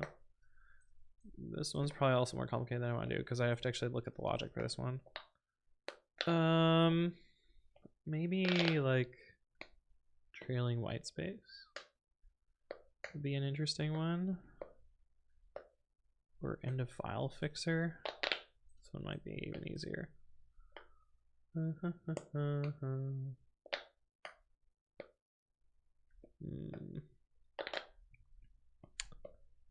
don't know. I don't fucking know. Which one should I do? What a stupid feature of Markdown. Maybe we'll do end of file fixer. I seem to remember the way it works is it opens the file and then reads the last bunch of bytes from it. And yeah, something like that. I guess we can install it. Look at its help and then implement it similarly.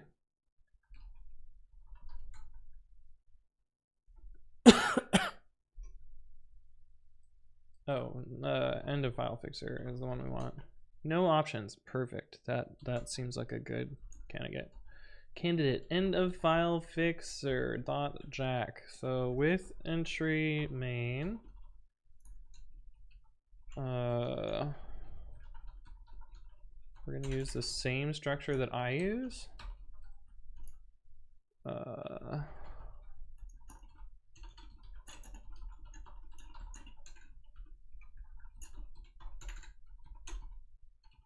I'm kind of curious if this errors already.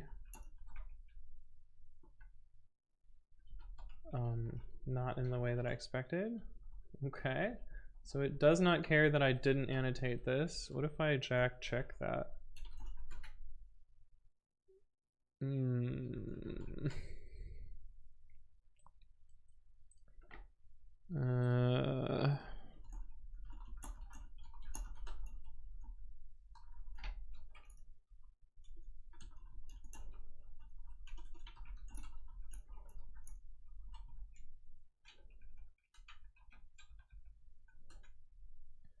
Yeah, because what I expected to need to have to do is from typing import sequence, or except it's import from typing sequence, right?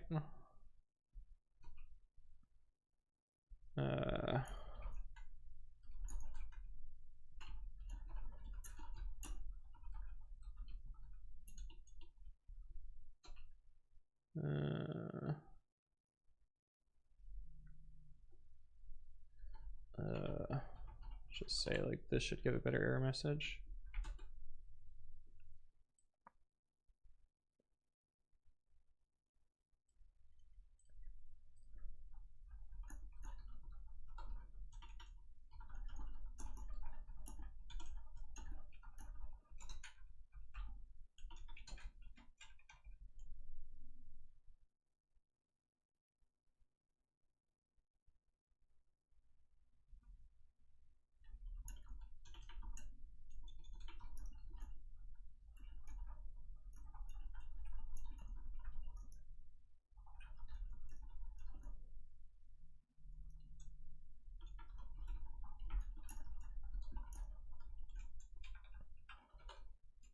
I'm just saying that this error message here is nonsense because this semicolon doesn't actually make sense there, but it's giving me a nonsense error message. Like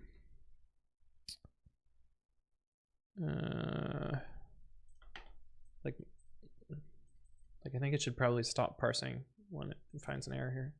I mean, it's nice that it continues, but this error message is just nonsense because of this one here. Like this is probably a game over error message, whereas this is like a minor thing. Okay, anyway.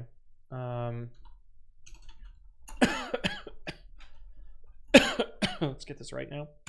Oh, the audio for this is gonna be terrible because I keep coughing in the microphone. Well, that's why it's unlisted, baby. That's why it's unlisted. What is this?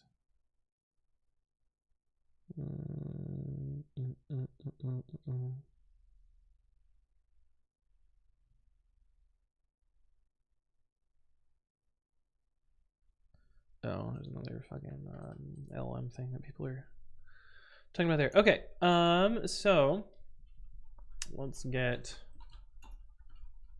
arg parse. How do I import a module?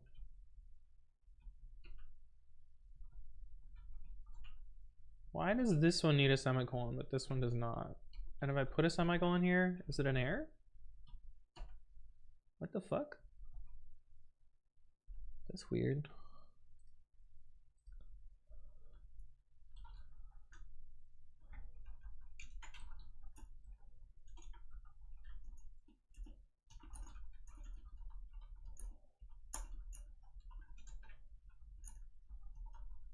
That seems weird.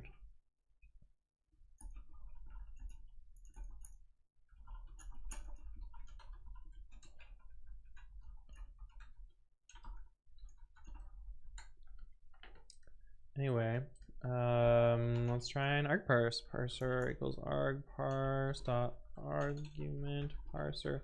Also, I feel like my pain with the language is not gonna be proper because of the semicolon thing being not required at the moment.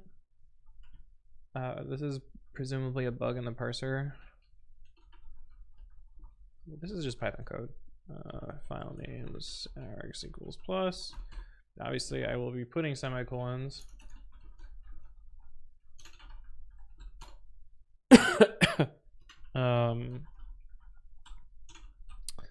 even though I don't need them.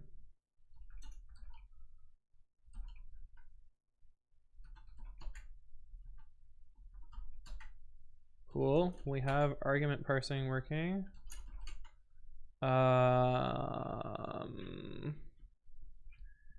Yeah. Assume I can just write a Python for loop, right? But with funky curly braces. Ret v equals 0. I'm guessing this is how the original implementation looks like.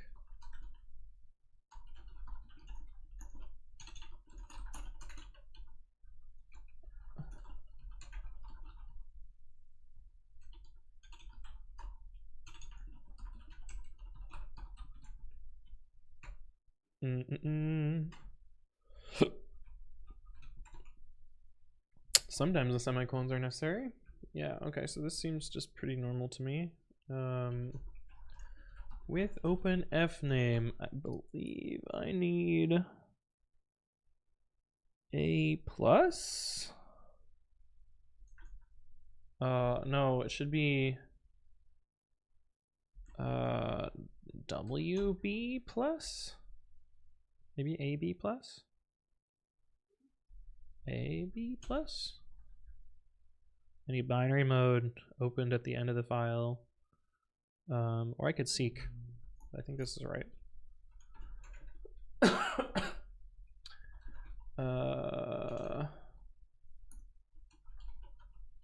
Let's see what this gives me.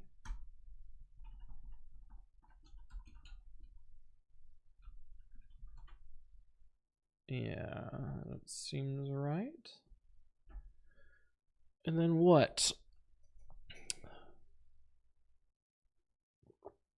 How does the old code work?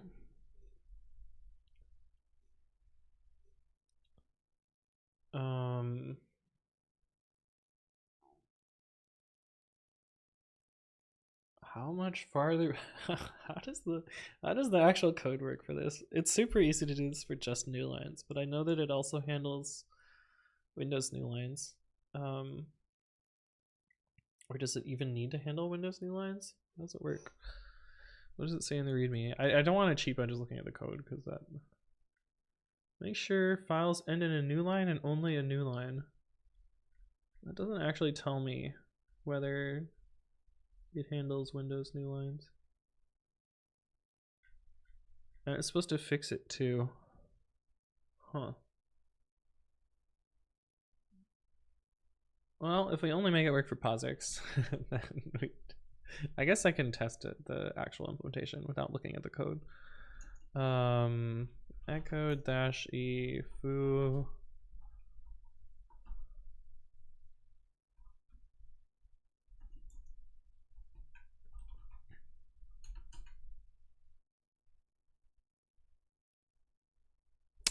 We want this en.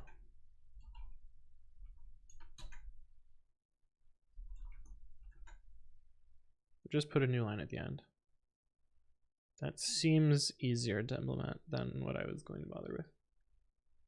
Also seems like kind of weird. If we put back R on this, it did nothing. It just assumed that you ended the file in a back R. Huh. Huh. Weird.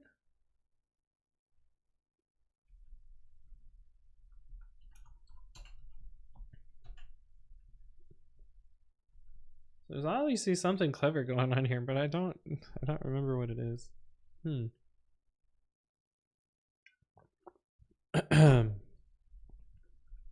But I presumably need to seek back a little bit. This is not actually related to working on Jack. This is not actually helpful for what I'm supposed to be doing right now.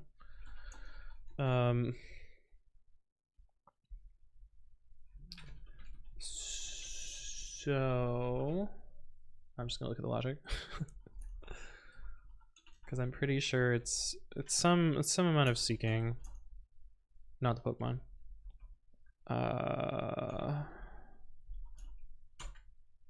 Oh, there's a lot. Okay. Oh, this just takes it as a straight RB plus. So we cheated a little bit by jumping all the way down. Also, it's weird that this is not highlighted. Yeah, there's a syntax highlighting bug here. I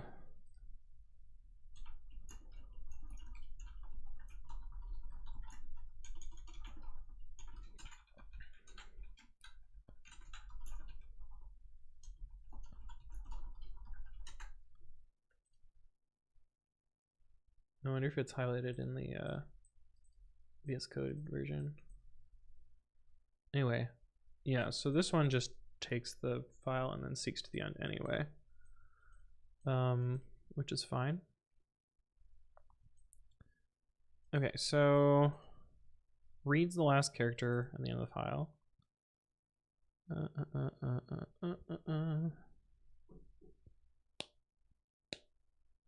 Oh, interesting.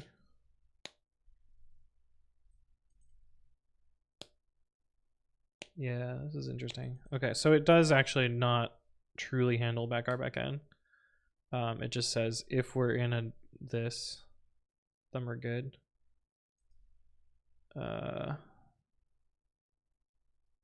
Yeah. And this is where it just adds the new line. So that makes sense. And then this is it just seeking backwards on backends. It tries 2 characters at a time. Because it read 1 and then it seeks 2 back, yeah. Our current position is at the end of the file, just before any amount of new lines. If we find extraneous new lines, then backtrack and trim them. So we get our position, we read the rest of the file, we check if it's one of these sequences, and if we're good, we're good. Otherwise, we truncate. Yeah, okay. That makes sense. So we can implement that same logic here. Well, we're going to cheat a little bit and not bother with this. Yeah. Actually, we need to do this anyway. Because this gets us 1 byte from the end. So we'll do that. Try. Presumably this is the same as in Python, except with curly braces.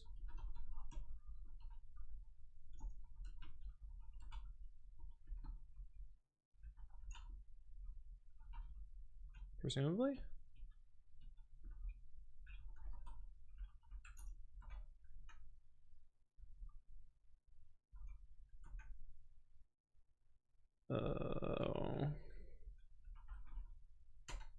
Yeah, that's what I get for making this slightly different.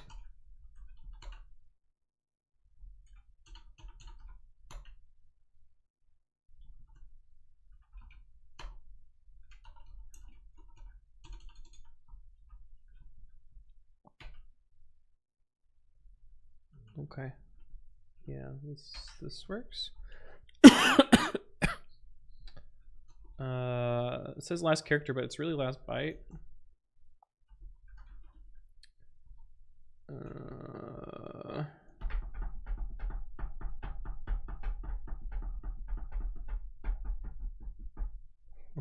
What? No weird error. Presumably it's load bearing, but I'm not gonna bother doing that. Also, this just kind of silently puts the wrong line ending for Windows line endings, but is what it is. You know what, we're gonna implement this simpler version of this, which is just new line.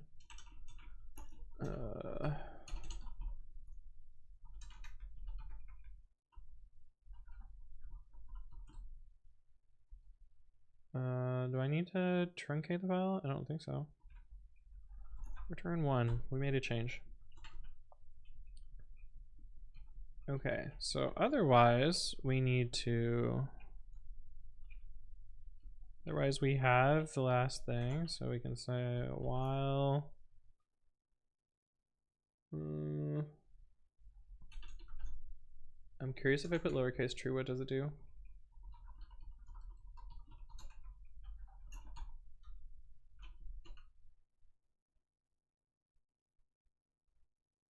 Name true is not defined. All right, good.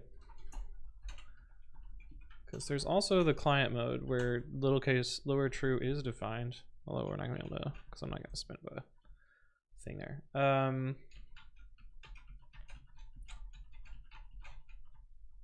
This is actually not while true. This is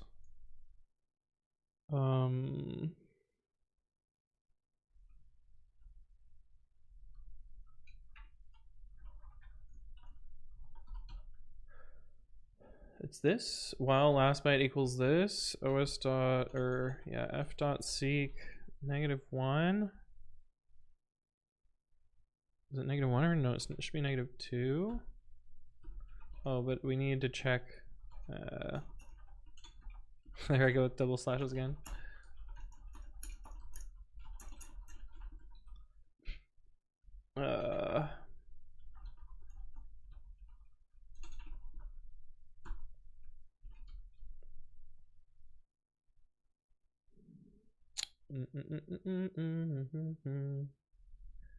Okay, so at some point it should stop reading new lines, and we should say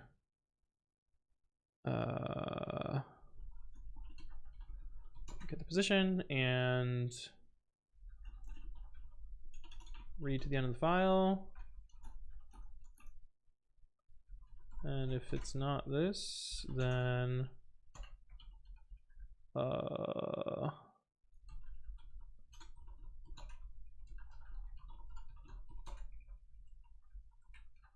I don't remember if this is dot truncate or trunk.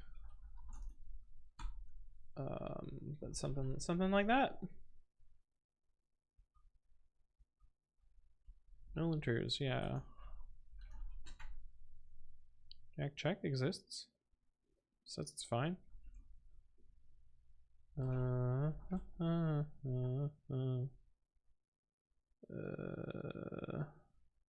Invalid argument. Oh, because I need to tell it seek cur or whatever.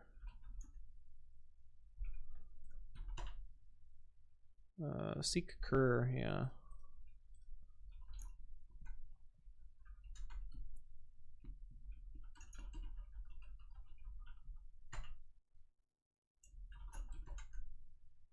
A bunch of new lines. Oh, we didn't actually handle the beginning of the file, so let's do that.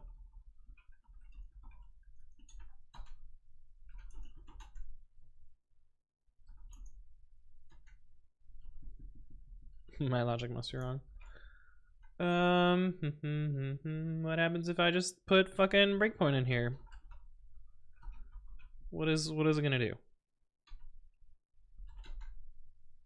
What? This shit just works? No fucking way. I'm kind of amazed. Not gonna lie.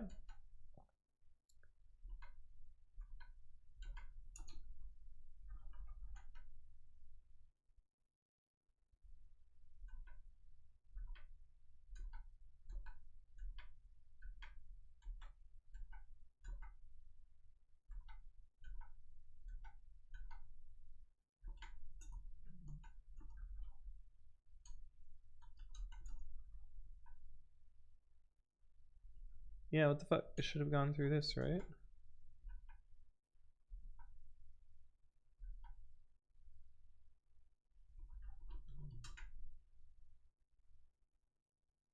Oh, because it read? What? It definitely should have returned 1, so something fucky is going on there.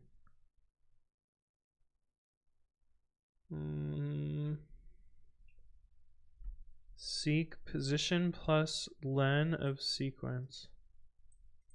Truncate.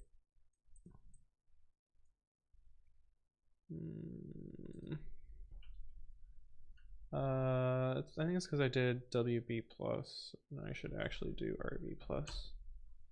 But that doesn't change the return code. The return code something seems wrong there. So that should be non-zero, right? And this did get fixed. So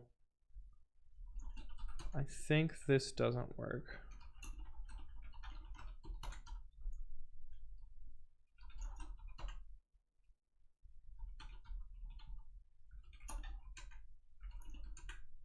What? Why does that work there? Oh, does my code probably just has a bug? Oh yeah, duh. Yeah.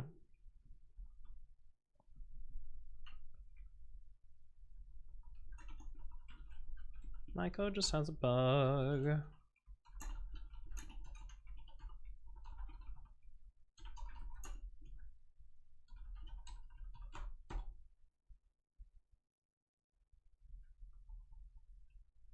I could probably just do it like this. There's no reason to.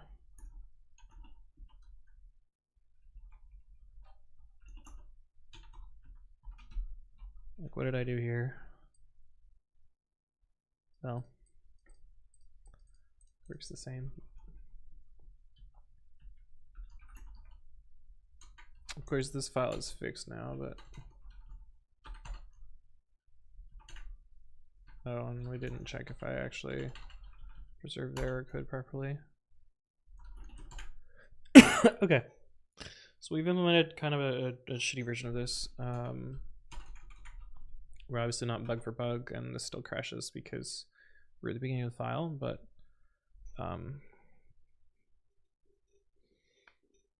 we were able to implement something. I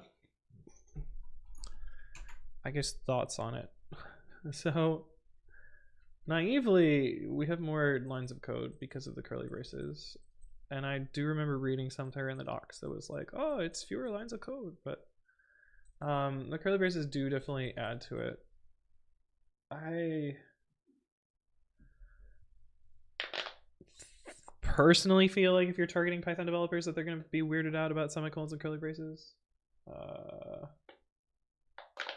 But I guess if you're targeting people that have never written code before, they'll be like, oh, this is fine, I guess. I get why it was designed this way, especially with the like inbuilt block thing. It's like very similar to C++ stuff. But like this doesn't seem the worst. It does feel a little bit weird with some of the if statements. Wasn't there something earlier where I needed parentheses in somewhere? Or maybe that was due to a different. Oh, it was with the. Yeah, it was with the. It was with this, right? Except we had curlies here.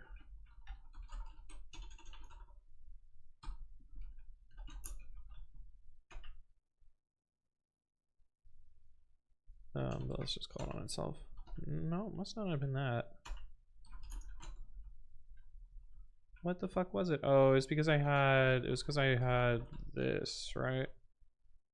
Yeah. And then when I put parentheses, the error message changed. That's what it was. Nope, that didn't change the error message. It was because of this. Yeah. Okay, so you don't actually need parentheses. Which I think also makes it weirder. Like how, I mean, I guess there's parser magic to be like,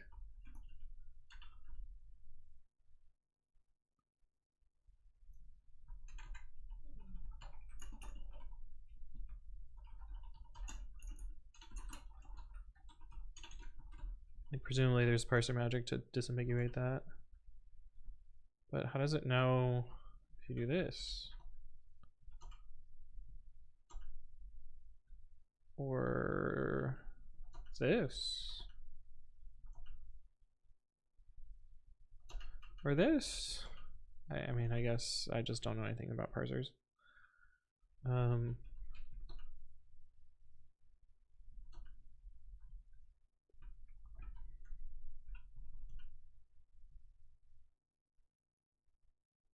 What?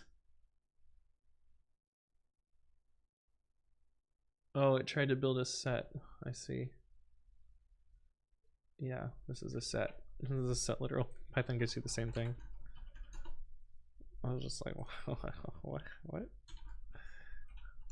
This is not what I expected there. Yeah, So I guess parser magic is the answer. But it feels weird. Curly braces feel weird.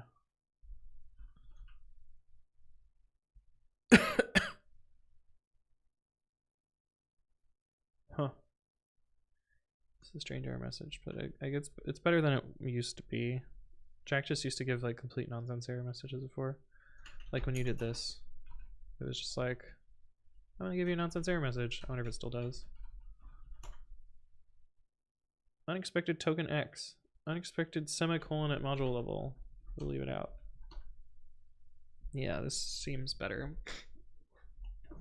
This before it just gave like a utterly useless error message. So that's an improvement. Oh, okay. Do I go through the tutorial? How long does the tutorial take? I might not be going through the tutorial today. Where was the tutorial? I didn't even get to the... Did he send me the link of what I should click through?